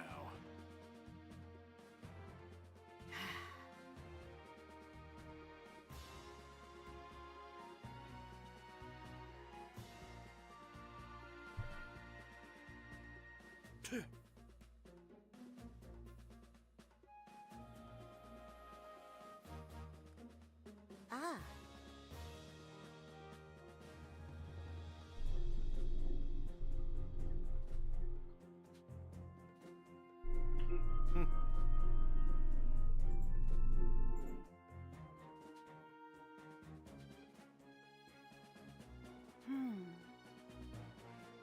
During account on the previous conversation, I say this for Goku, most of his absence was not voluntary. What'd you say? I mean, he has gone training a lot, but there are reasons for it.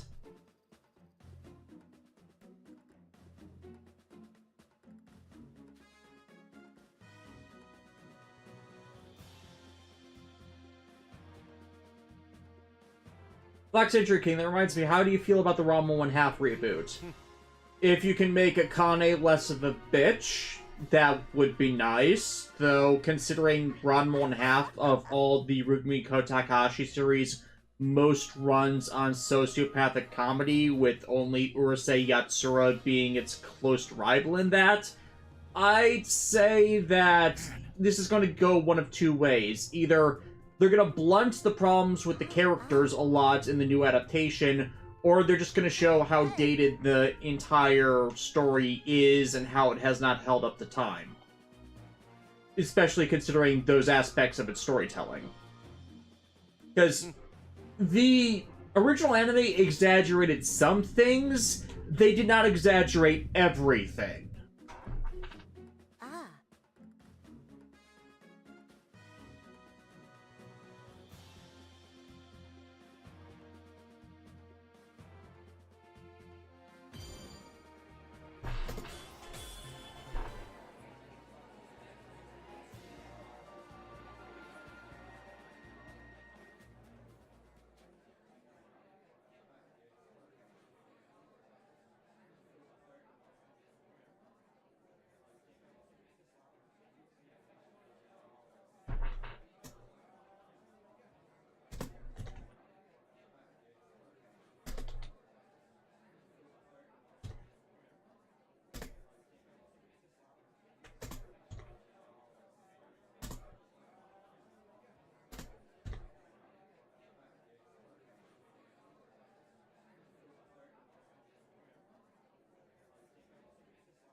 Oh, the irony.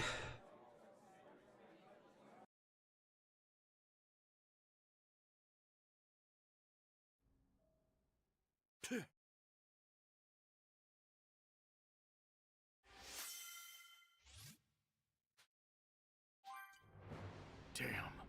Can't believe I got roped into that crap.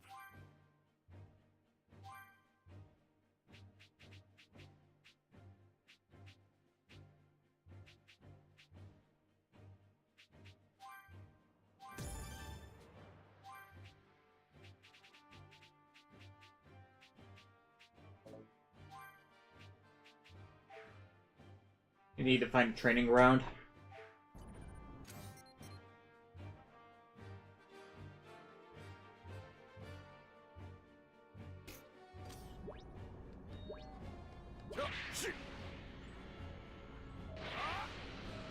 Keith 9614. As I've said several times, John is on vacation. Alexis is at work. I am streaming today because I am almost done with Prime Week for the week. I have another week of Prime Week overtime next week, and I just want to do nothing tomorrow. This one looks good. Found a tasty morsel.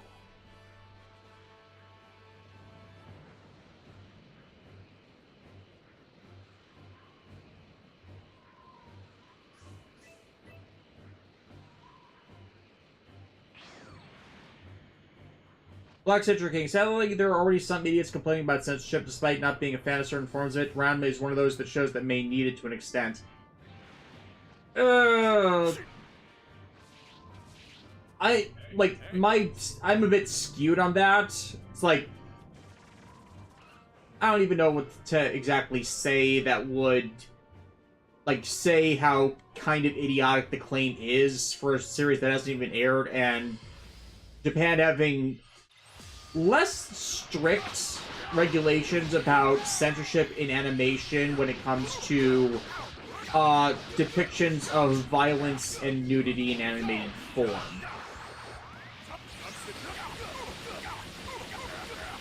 Like, it's a show about a martial artist who changes gender depending on the temperature of water they are last exposed to. It's like, there's some... And it's a kind of a weird show. Manga. You know what I mean.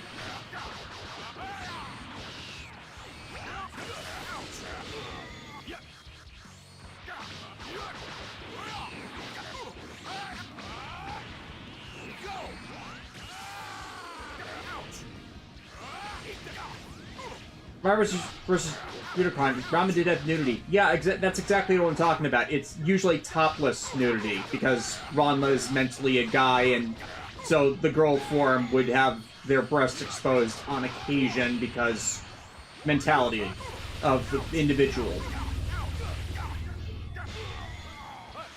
I've never been able to get into Rumiko Takahashi's work. Yeah, there's a there is a line she tends to cross with her characters where the female lead of the series, more often than not, ends up being the creator's pet, and a lot of people end up disagreeing with how, she, as the author, always sides with them, even in situations where the woman is in the wrong. And it gets damn annoying because of her preference for disproportionate response to slights against the lead woman.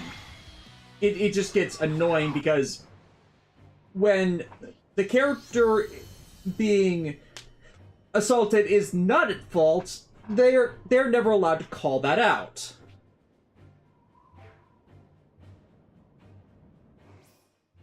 And it's like, when I get to the next part of the Tales of Graces videos, I have a long tirade about tsundere characters that she is very heavily responsible for causing the devolution of regarding their depiction.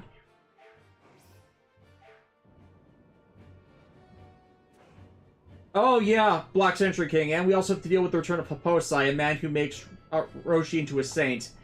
And we also have to deal with the fact that pervert characters like that have grown so out of fashion that they shouldn't be around anymore.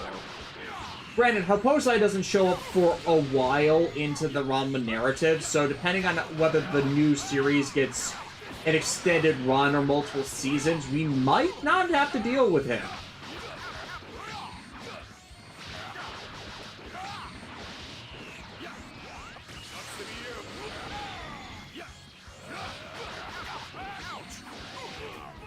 Premise vs. Unicorn. Wasn't Sayaka's Yumi also a tsundere? Technically, yes, but, you know, she's one of those people that's actually classifiable as a tsundere instead of violent bitches who co-opted the name.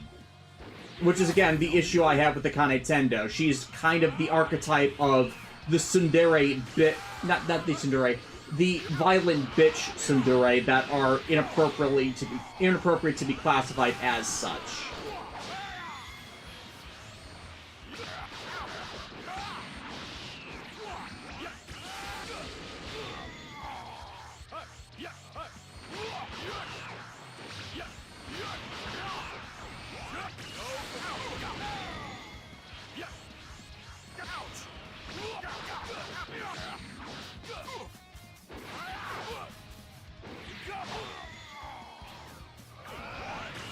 I am failing this training session. Not here.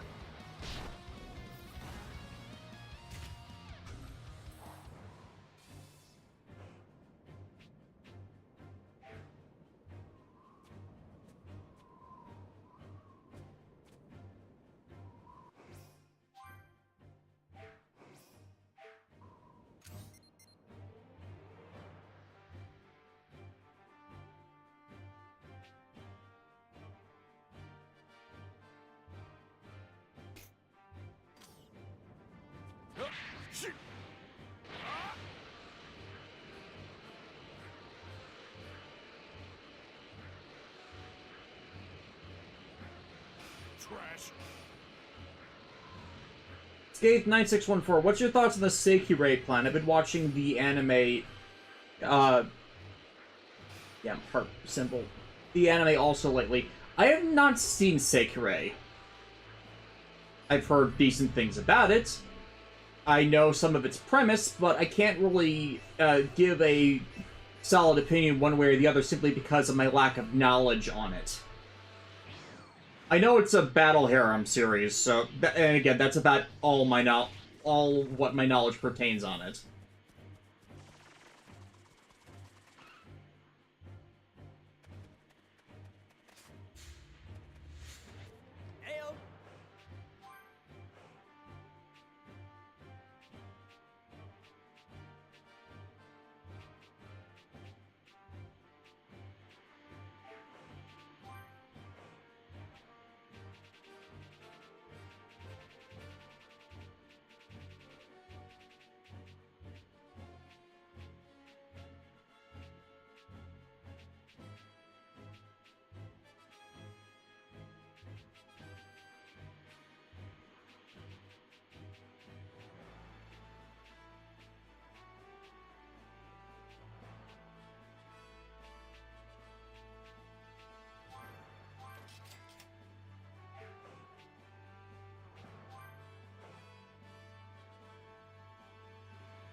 Golengaro, it's basically Lewd Zetchbell. Okay, fair. I know there are fans of that. And also, hey, yeah, I don't know why YouTube's not doing alerts for my stuff and at times. I am doing, again, as I've explained earlier in the stream, I'm doing this today because I don't want to stream tomorrow with just how exhausted I'll be after tonight's session of Prime Week.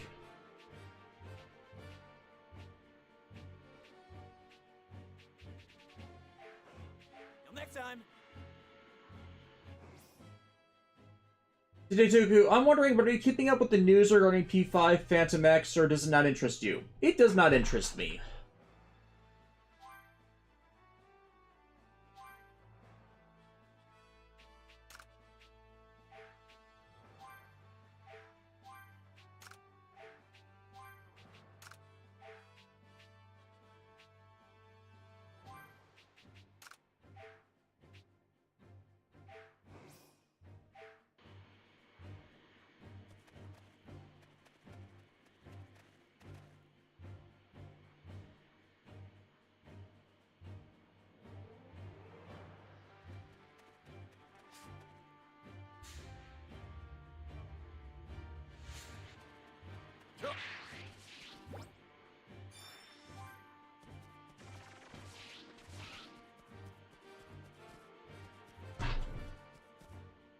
If you'll all excuse me for a moment, I need to put a medical eye drop in my eye. I have an eye infection that's been bugging me as of late.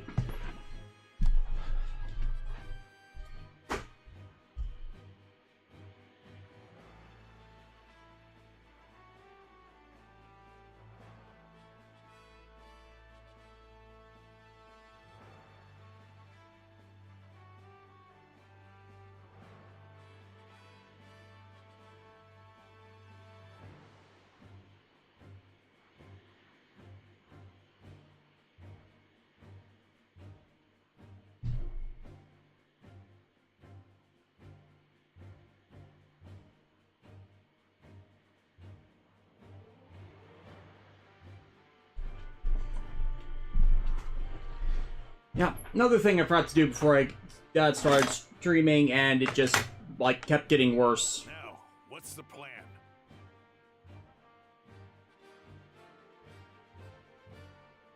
Ugh.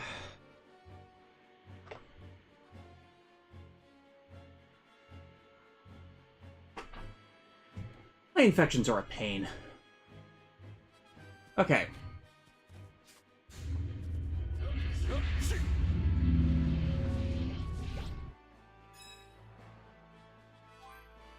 Golengaro, speaking of, I got the parts for my PC. Sam's the gate sent the person helping me put it together. Son-in-law of one of my mom's knitting buddies. There's a spare one that he wasn't using. That's nice. Hey, I remember you mentioning that a couple streams ago?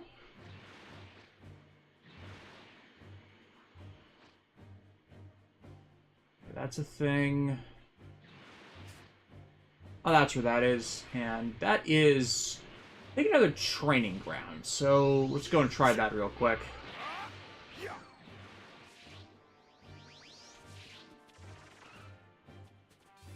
No, we're not returning to the main game yet. Okay, let's just do the side quest with... Oh, hey, Jace! Hi. Hey!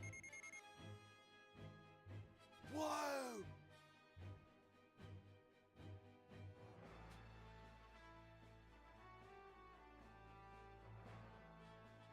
What'd you say? Yeah. Golengaro, yeah. Getting a high-power PC for $1,100 is really nice. Like, I wish I had the tech skills to be able to do my own like that, considering my computer is a full decade old. Like, it still runs great for what I use it for, but it definitely shows its age in several respects. So if I could, like, build one my own, that would be great. Hell, if I could do a custom-built laptop for Alexis so she could finally get a working computer again because her laptop is so old it's pretty crap. That would actually improve things a lot for just our streaming potential. I wonder if you can custom build laptops like that. Maybe I should look into that.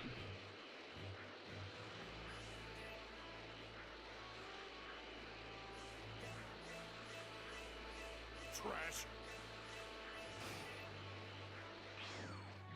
Bring it on.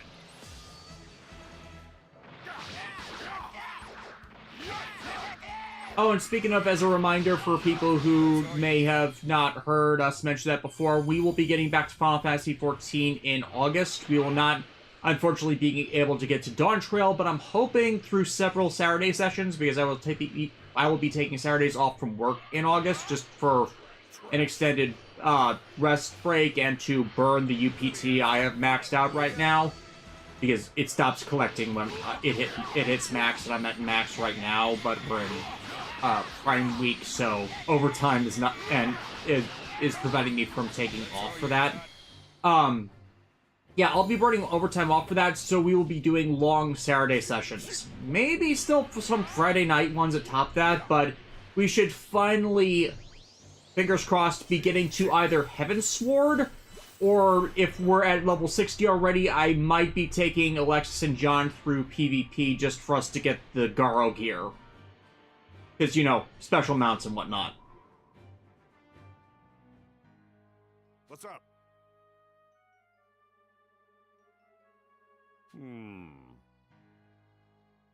Sure. Hell!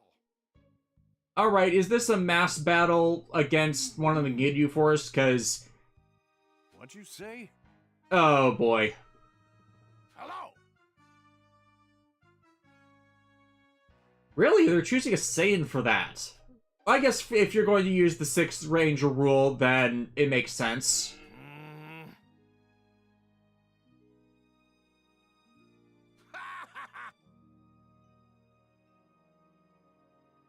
I mean, at least one of these guys has to be strong enough to take on Goldo. No way. Huh.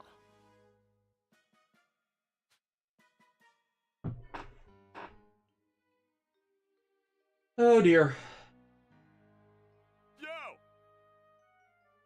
The name's Raccoon. It rhymes with doom. And you're gonna be feeling it all too soon.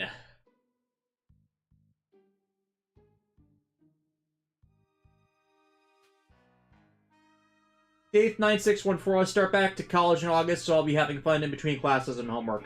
Good luck with that, dude. I'll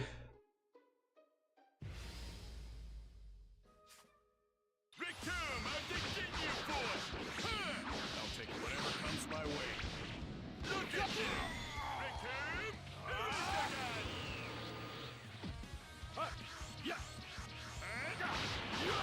Yeah, I'm glad I got the heal aids, because I feel like I'm gonna need them.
Wasn't there a guide a long time ago that said that Bardock and King Vegeta were almost close to each other in power? I have no idea. Like, I like Dragon Ball, but I'm not that deep into deep cuts, back of book paratext lore. Alrighty. No good.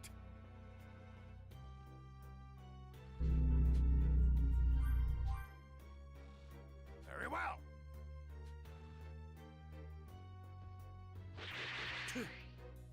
I accidentally passed. Huh. Fine then. Right? Sure. Ah, Yes. What? What to do? oh boy. I mean, if you're not going to regenerate our health to full, then yeah, best to go to a camp out spot.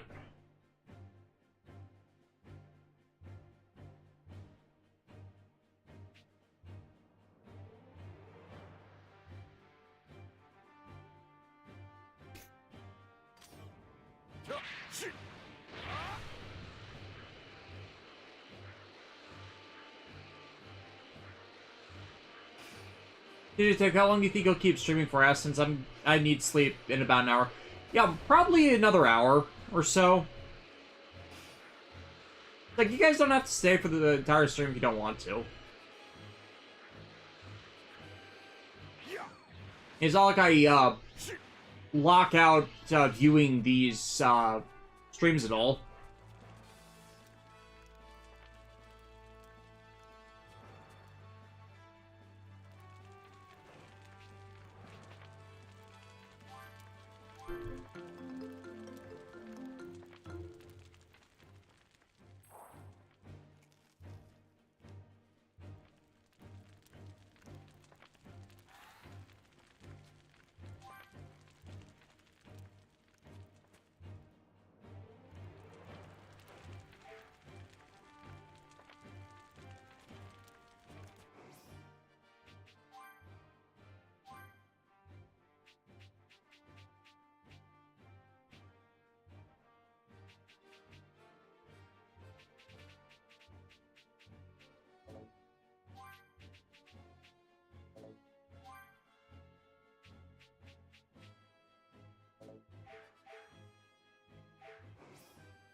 Stop dodging and let me hit you.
During the cow, so I've recently finished Gunsword, and by God, the main antagonist is weird. He's not just weird, he's a psychopathic cult leader.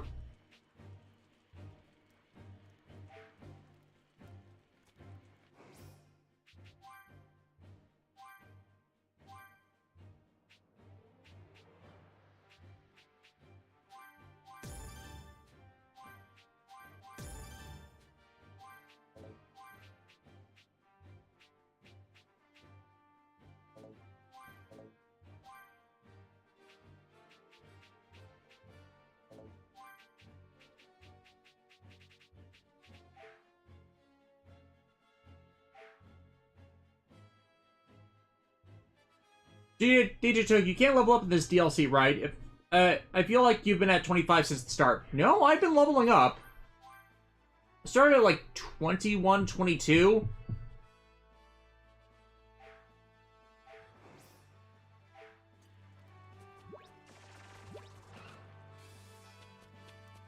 It's like a lot of the skills are locked off to having rainbow orbs, and I can't exactly get those very easily.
Take it.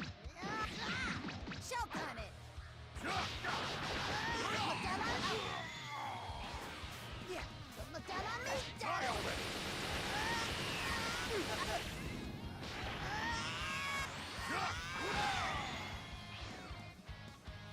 Eat this.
Okay, we're healed up. Let's go talk to Ginyu.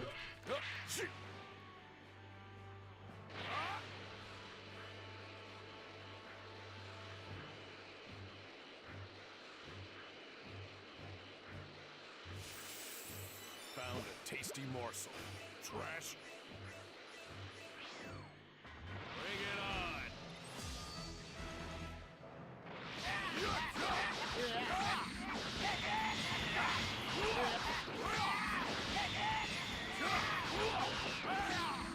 That's all you got?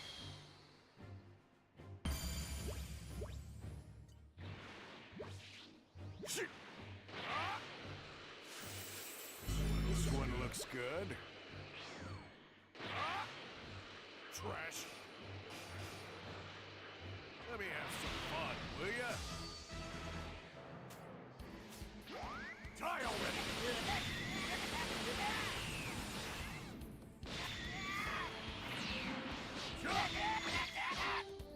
A formidable foe.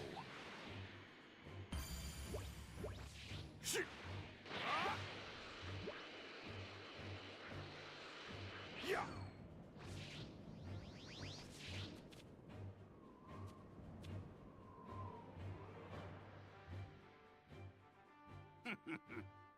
Paramus vs. Unicron. Also, I consider Eldora 5 and Gunsword as a super robot instead of an armor. I really should build that tomorrow, because it's been sitting to be done for a while now. Like, otherwise, all I'm working on right now is model kits that have been in my backlog forever, and the freshly printed, 3D printed pieces of the Monado from Xenoblade. Hell, right now, one of the things I was trying to set up for this stream, but didn't have time to get it functional, is for me to cross-stream my Bamboo 3D printer printing the pieces of Pyra's Aegis sword that I'm making for her. What in the...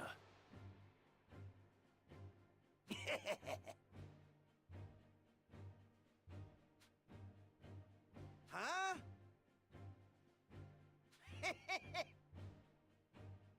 What'd you say? Hey! Damn. Sure.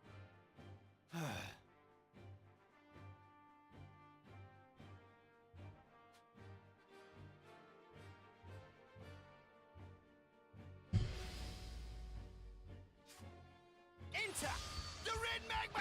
Enter the blue hurricane! Still more left?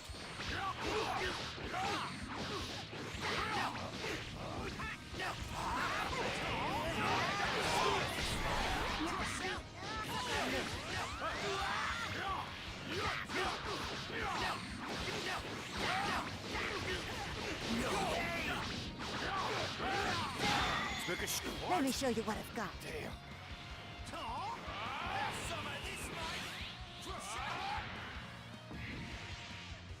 So much for the fastest in the universe.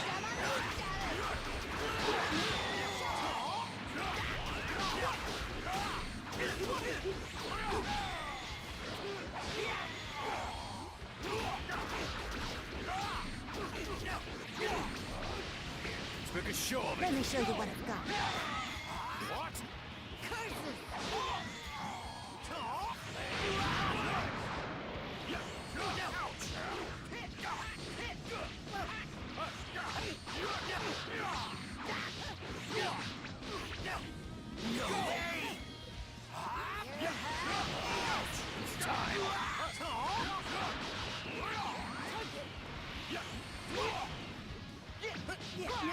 Suck on this.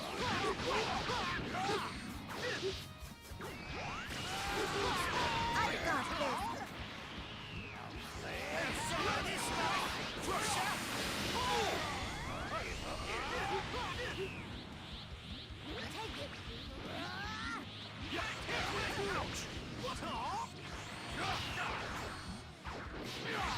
I've got this. There we go.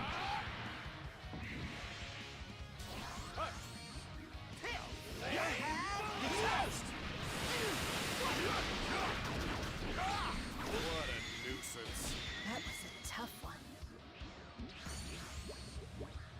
And there we go. There's more rainbow orbs. And a level up on top of that.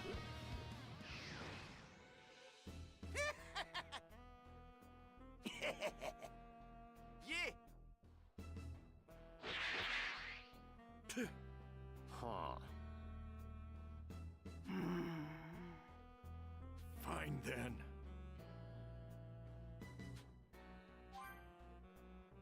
Very well. You're kidding. Bardock's elite force, the strongest of the Saiyan race. Well now. Well, now. The posing test.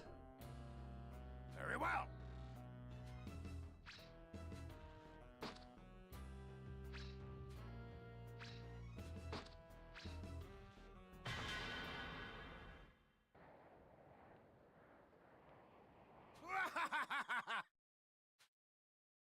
What to do?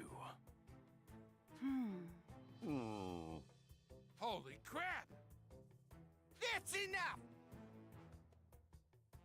You jerk! Hey! What? This!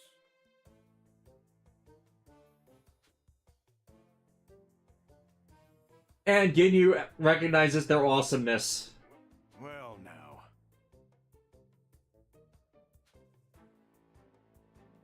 What?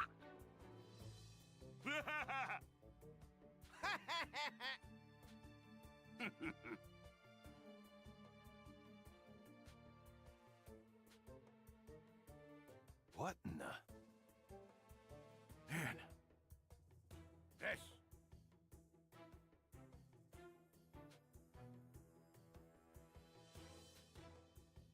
If only these guys weren't villains, right?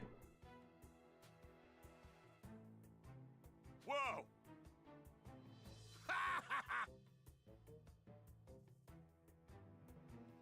Yes, then they would be a team of 4 stars. And then that just won't do.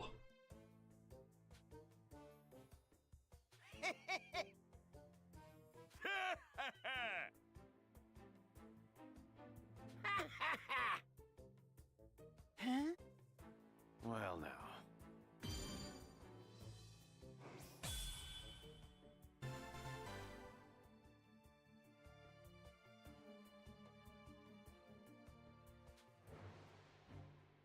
Farewell!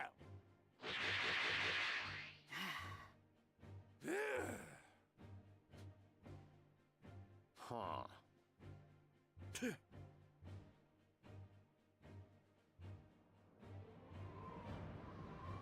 Jinitoku, well that's what we had Mosco's What If on them for. I have either forgotten or did not see Moscow do a What If on that one.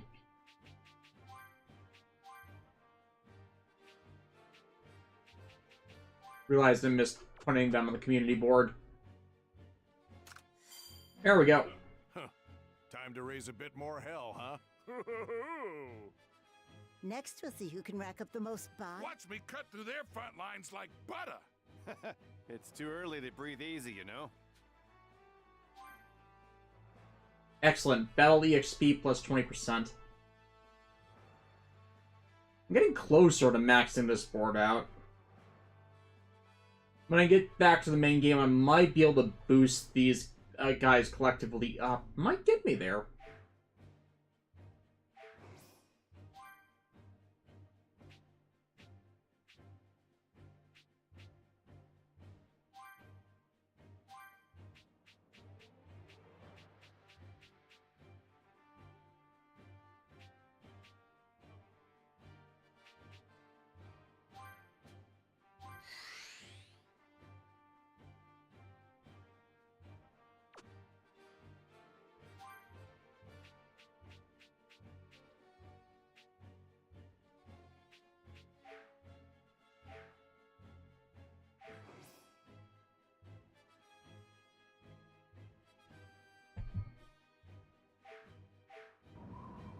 Dave 9614. Ginyu apparently was the strongest being since he lived through the entire series lol until Vegeta killed him in Resurrection F.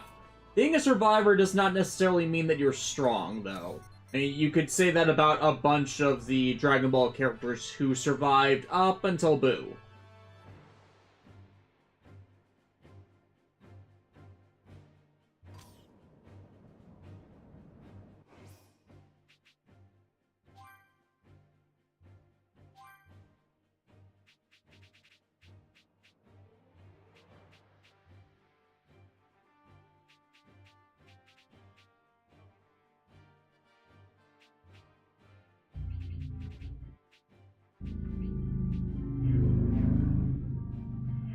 Save those.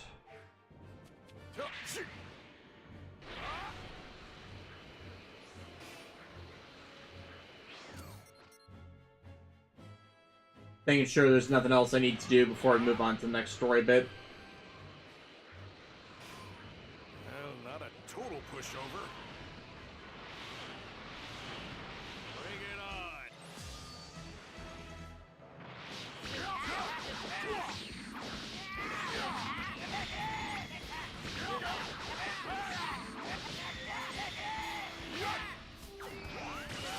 Oh, that's that.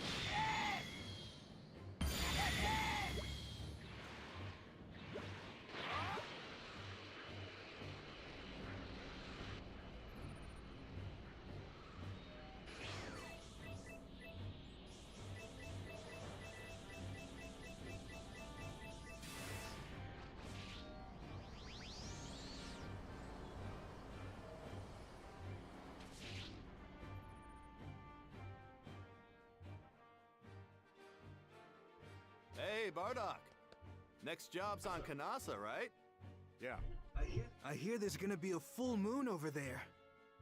Perfect timing for Saiyans. I wish I could join you. I want to let loose too. You leave the rampaging to us. Rampage! You're late. Yeah, something we usually say to you. Everything all taken care of? You bet. I've got your rations packed in there too. All right, let's move out then. Hey, Bardock. Come here for a second. Go on then. You have super cancer. Worst damn timing. What does he want? Hell if I know. So listen, we just finished performing a checkup on the bull. I have that? I have two of that. Is extremely low, and he is indeed your son. The hair confirms. How does that explain Raditz then? What the hell? You called me over here for this? Oh wait, you don't want to see him? I ain't got time for that. I've got a real fun job to get to. Father of the Year. So, what did he want? My son was just born. You what? Come on, let's get the hell out of here. Wait, hold up, Bardock. Shouldn't you go see him? If you don't hurry up, I'm leaving you behind. Showcasing that Bardock was a regular in some ways from other Saiyans. Whatever. Time to go.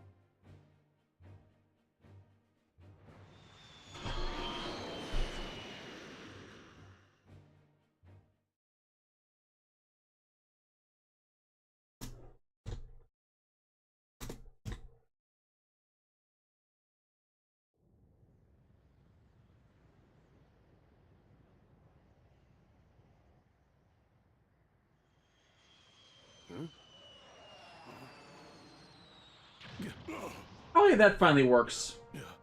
What's that? Try to get that to work for a bit. No clue.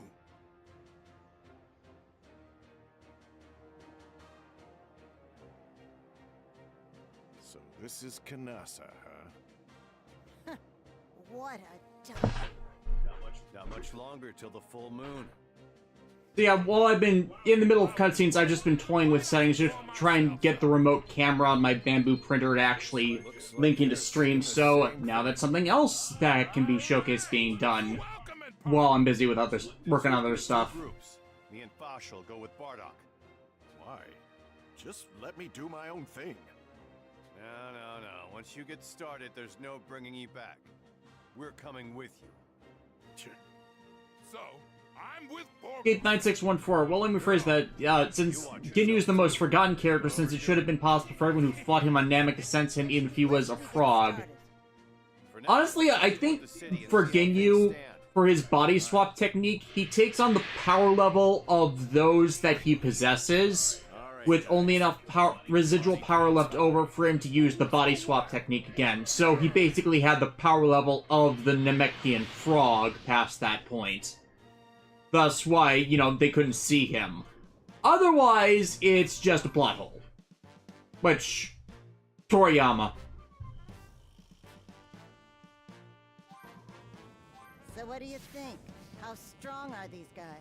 Well, can't really get my hopes up.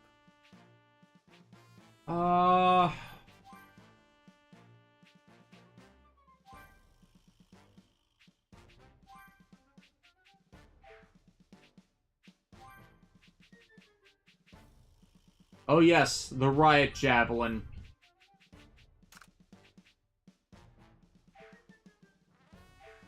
Bardock's signature attack.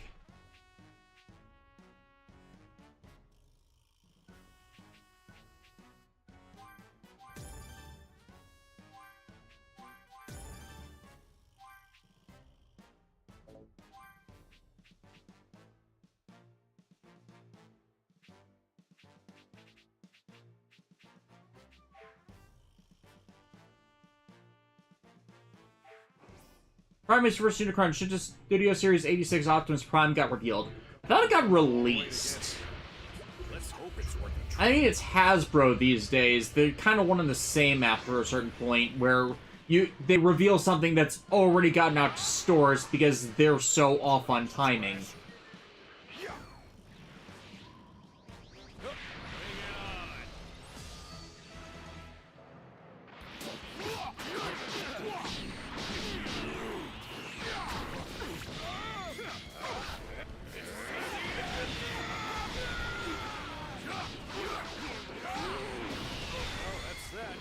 We nailed it, Bardock.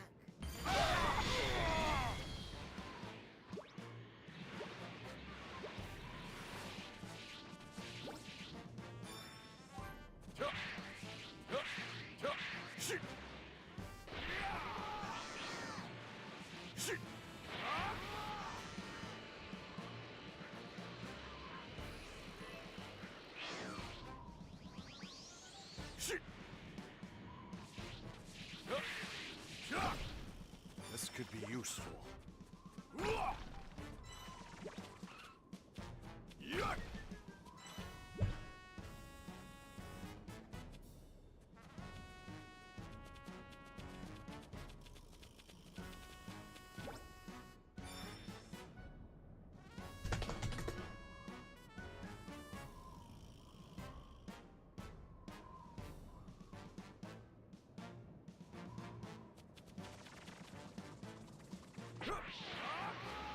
Let's actually look at the map, see what we have for quests here.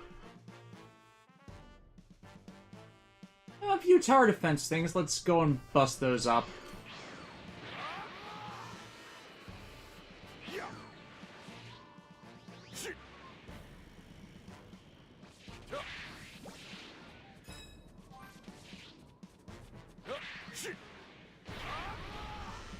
Trash.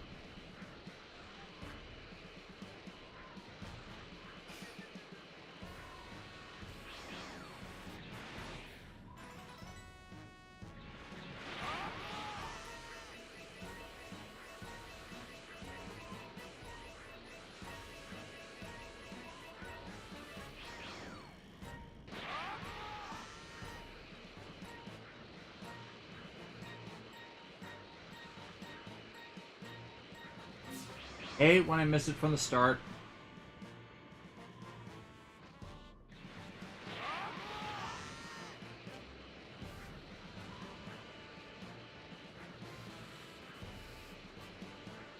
This area should work.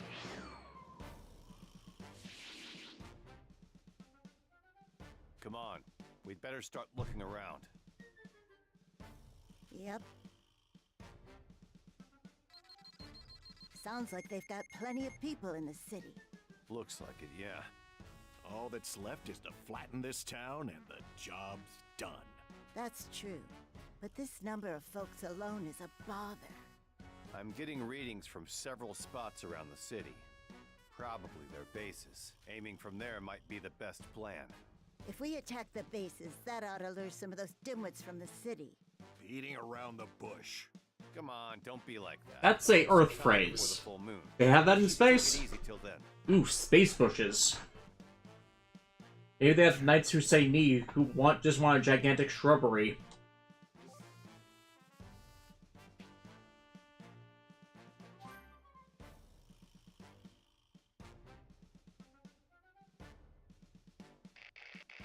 What up? Holy crap! What in the... Hey! Sure. What base should we start from? Hey, Bardock. If you're dead set on charging into the city, I won't stop you. Or maybe we can do the side quest first.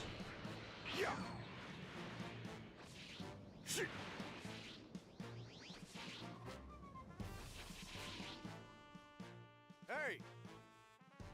What up? Sure. What is it? Right?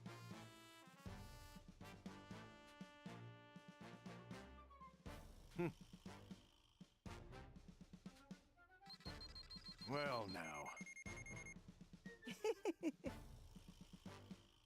All right. Right? Right.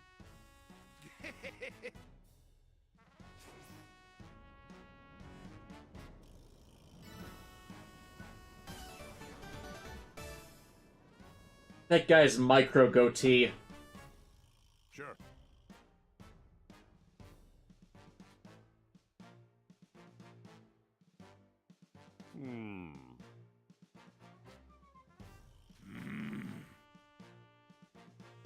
Well, now.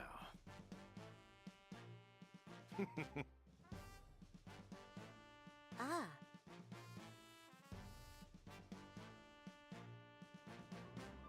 So, even Shugesh and Borgos couldn't take this guy.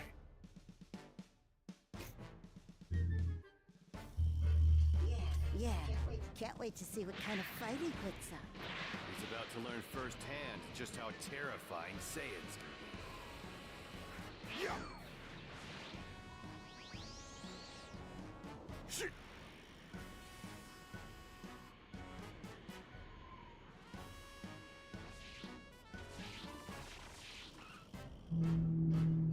Trash. Bring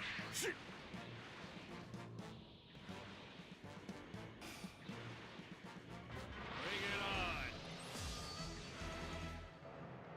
This is the end! Did we overtrain for this? Oh, that's that. We nailed it, Bardock.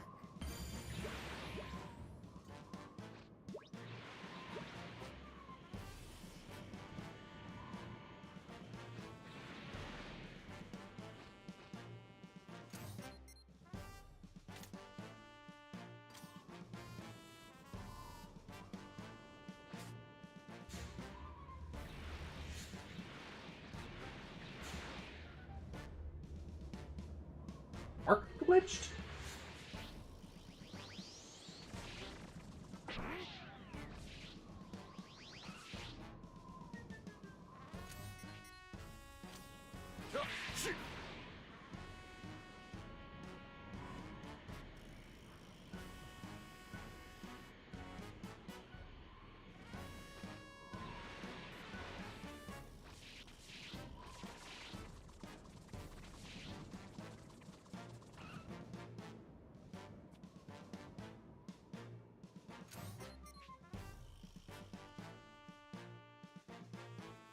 Like, did they not spawn correctly? Right where they're supposed to be.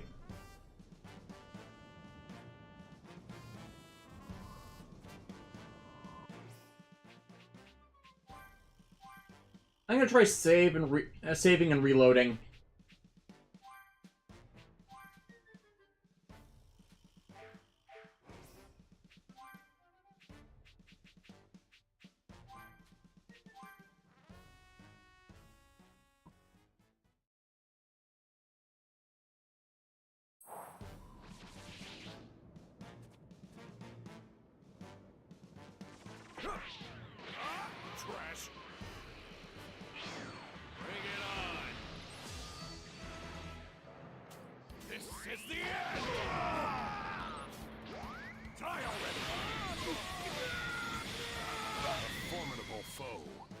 good, Bardock?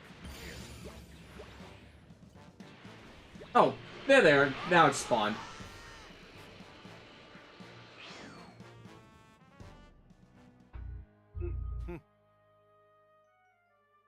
Ah. Well, now. Sure.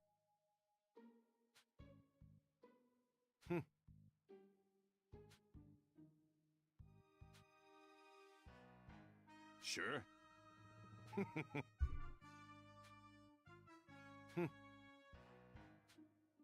Sure.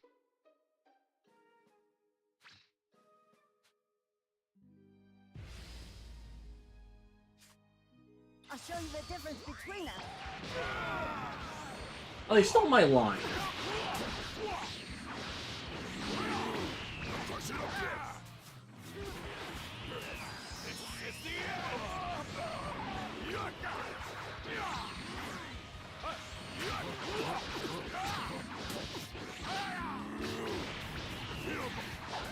Die already.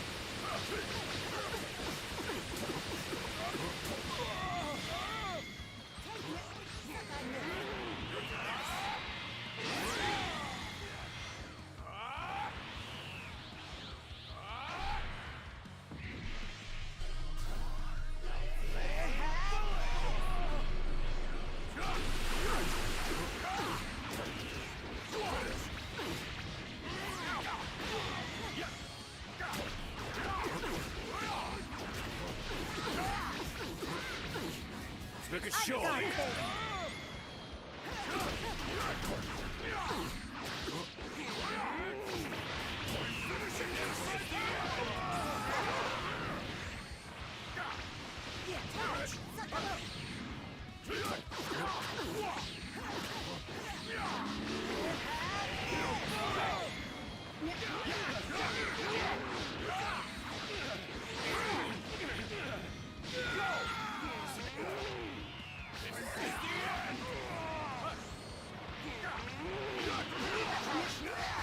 Time. Take it. You nailed it, Bardock. We're the winners here.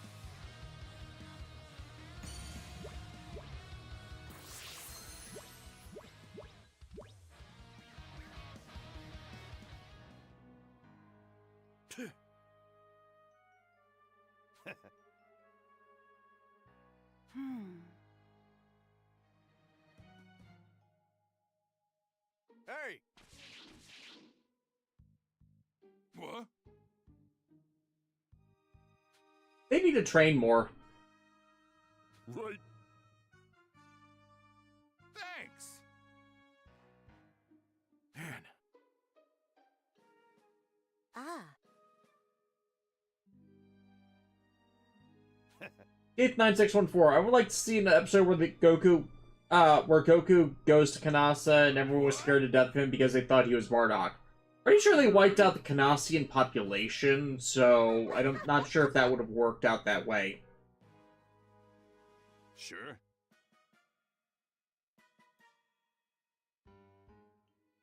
Right?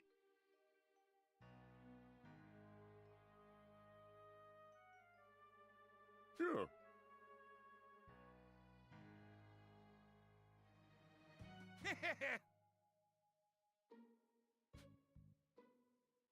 Never bet against a Saiyan when dinner is on the line! Oh, Wallace Shawn, you were fun.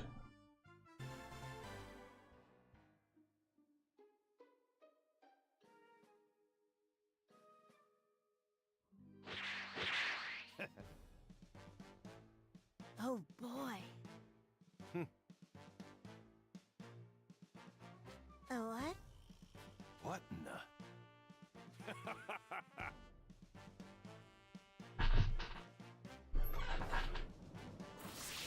He was tough, but in the end, he was still just a Kanasan. We wiped the floor with him easy.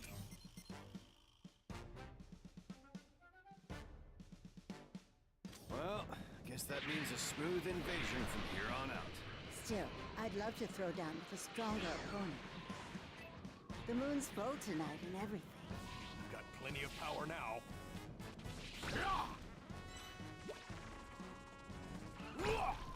This is fine stuff. This could be useful.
Excellent.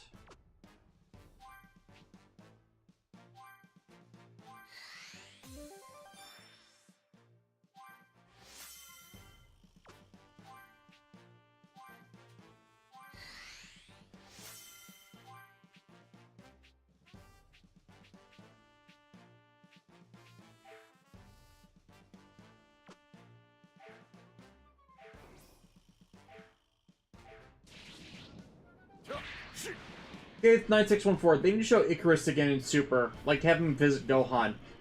Imagine Gohan with a giant dragon.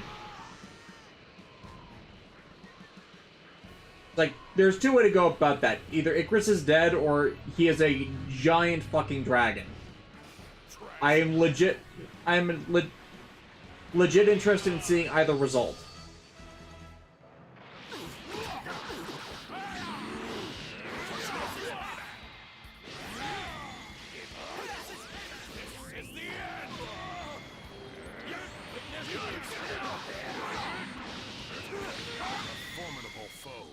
That was a tough one.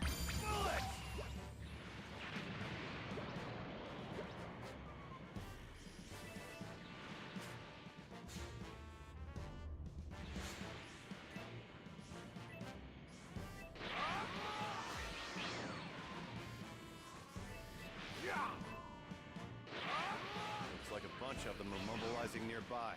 Nice. Looks like a good target.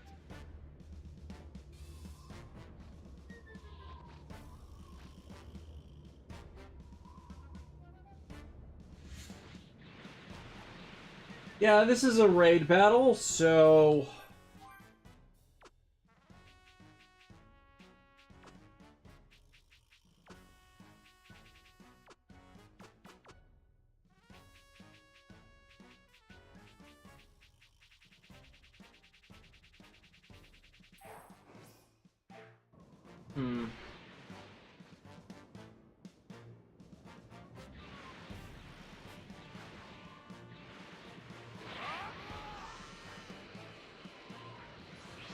Plenty of power now.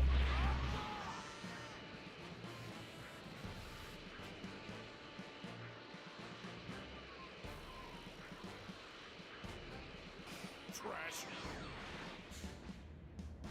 Let me have some fun, will ya?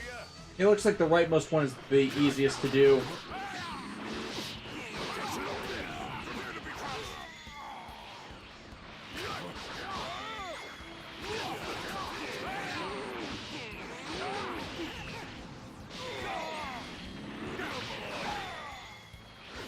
Well, that's that.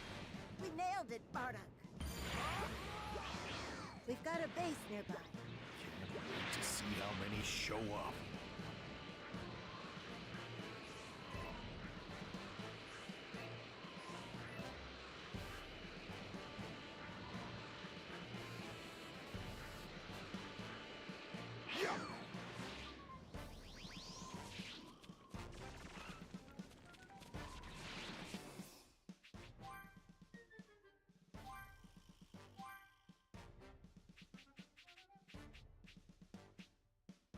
Ah, still don't have enough orbs for ult hit. Merciless. No, not enough there either.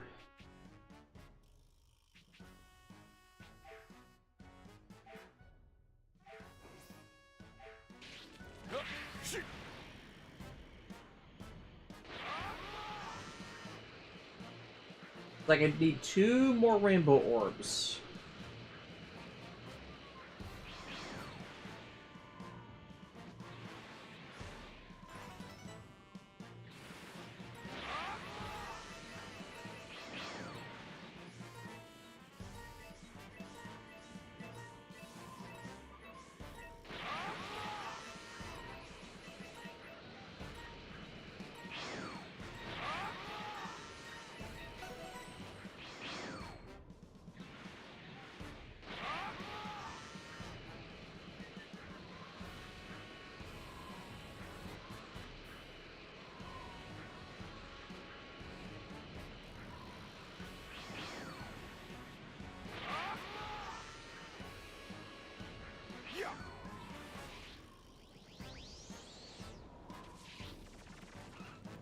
So knowing how this goes, I might just get the rainbow orbs I need just from completing the battle, so let's buffer the stats, then go through that.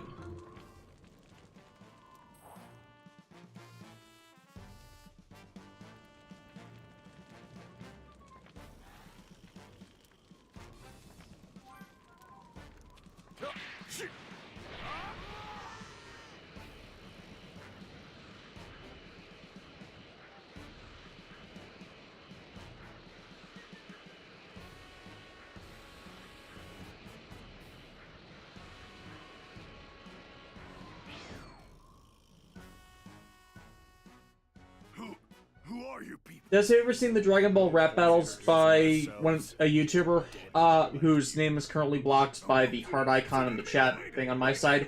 I'm not a fan of rap music. I don't consider people who listen to it in any way inferior. It's not a genre for me. Well, time to cut loose. For sure. Let's start with these guys right here. Hey, try to pace yourself, all right? This is the end! This is the end!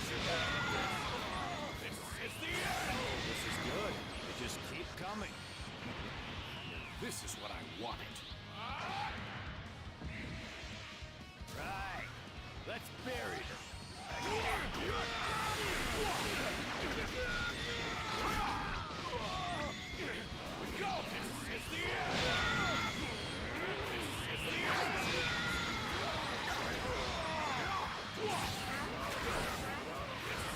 Let me show you what I've got.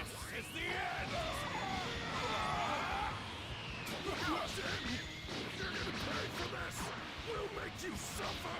How cute. You can go ahead and try. Take me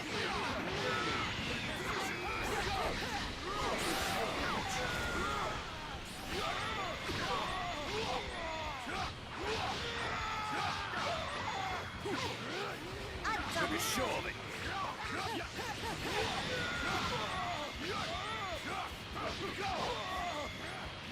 Just about done here, too. Nothing but small fry on this rock. It's the end!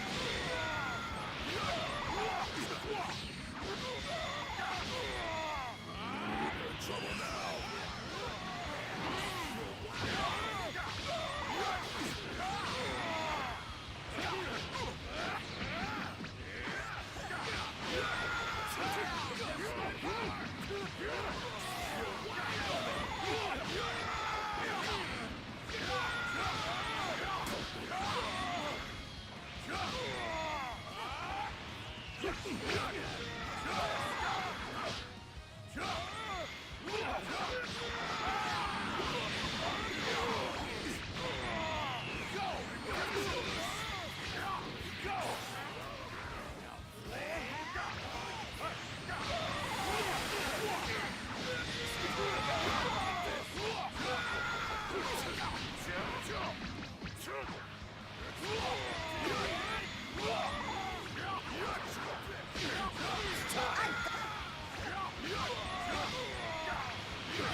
This is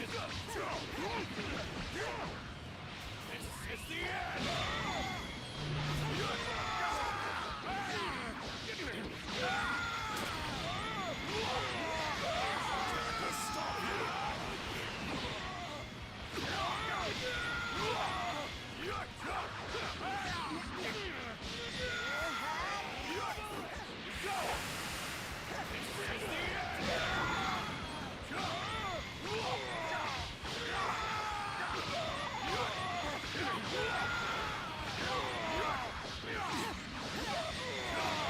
Let me show you what I've got.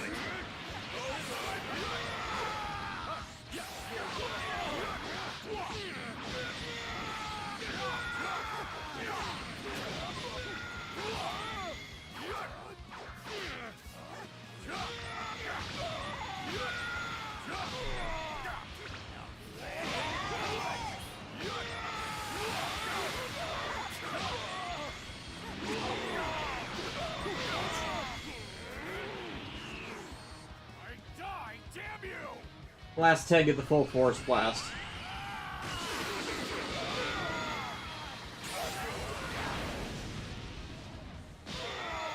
It's time, damned outsider!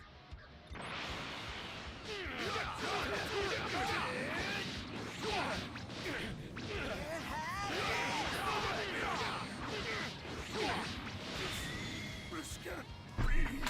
Wait, that's it? I was looking forward to letting loose.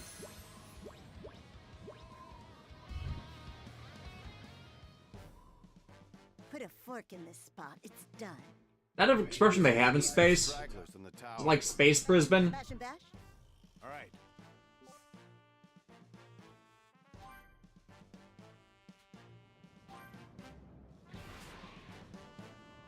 Eat that! Everyone who was hanging on must have dropped off this mortal coil by now. Just to be on the safe side, yeah? Can't say I expected that hard. There's loads of them. This is gonna be a whole lot of fun. That may be so. If you don't move your ass, I'm gonna beat you to all of them. That sounds like a challenge to me. Hey, we're a team. We should be working together. Easy there, Chief. We're just playing around. What's she saying? More! Hey, found some more photo over here.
Still a bit yet to next rank up. Yeah, it's gonna take me a while. That's great, but just be on your guard, okay? Keep 'em surrounded. How do you keep someone surrounded with two people? In your ears. Or a group surrounded with two people?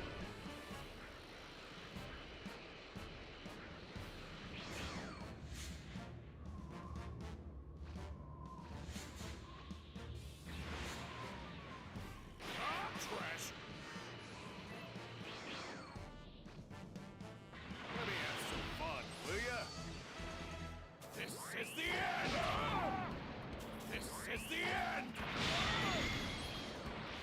That's all you got? Not even a pleasant distraction.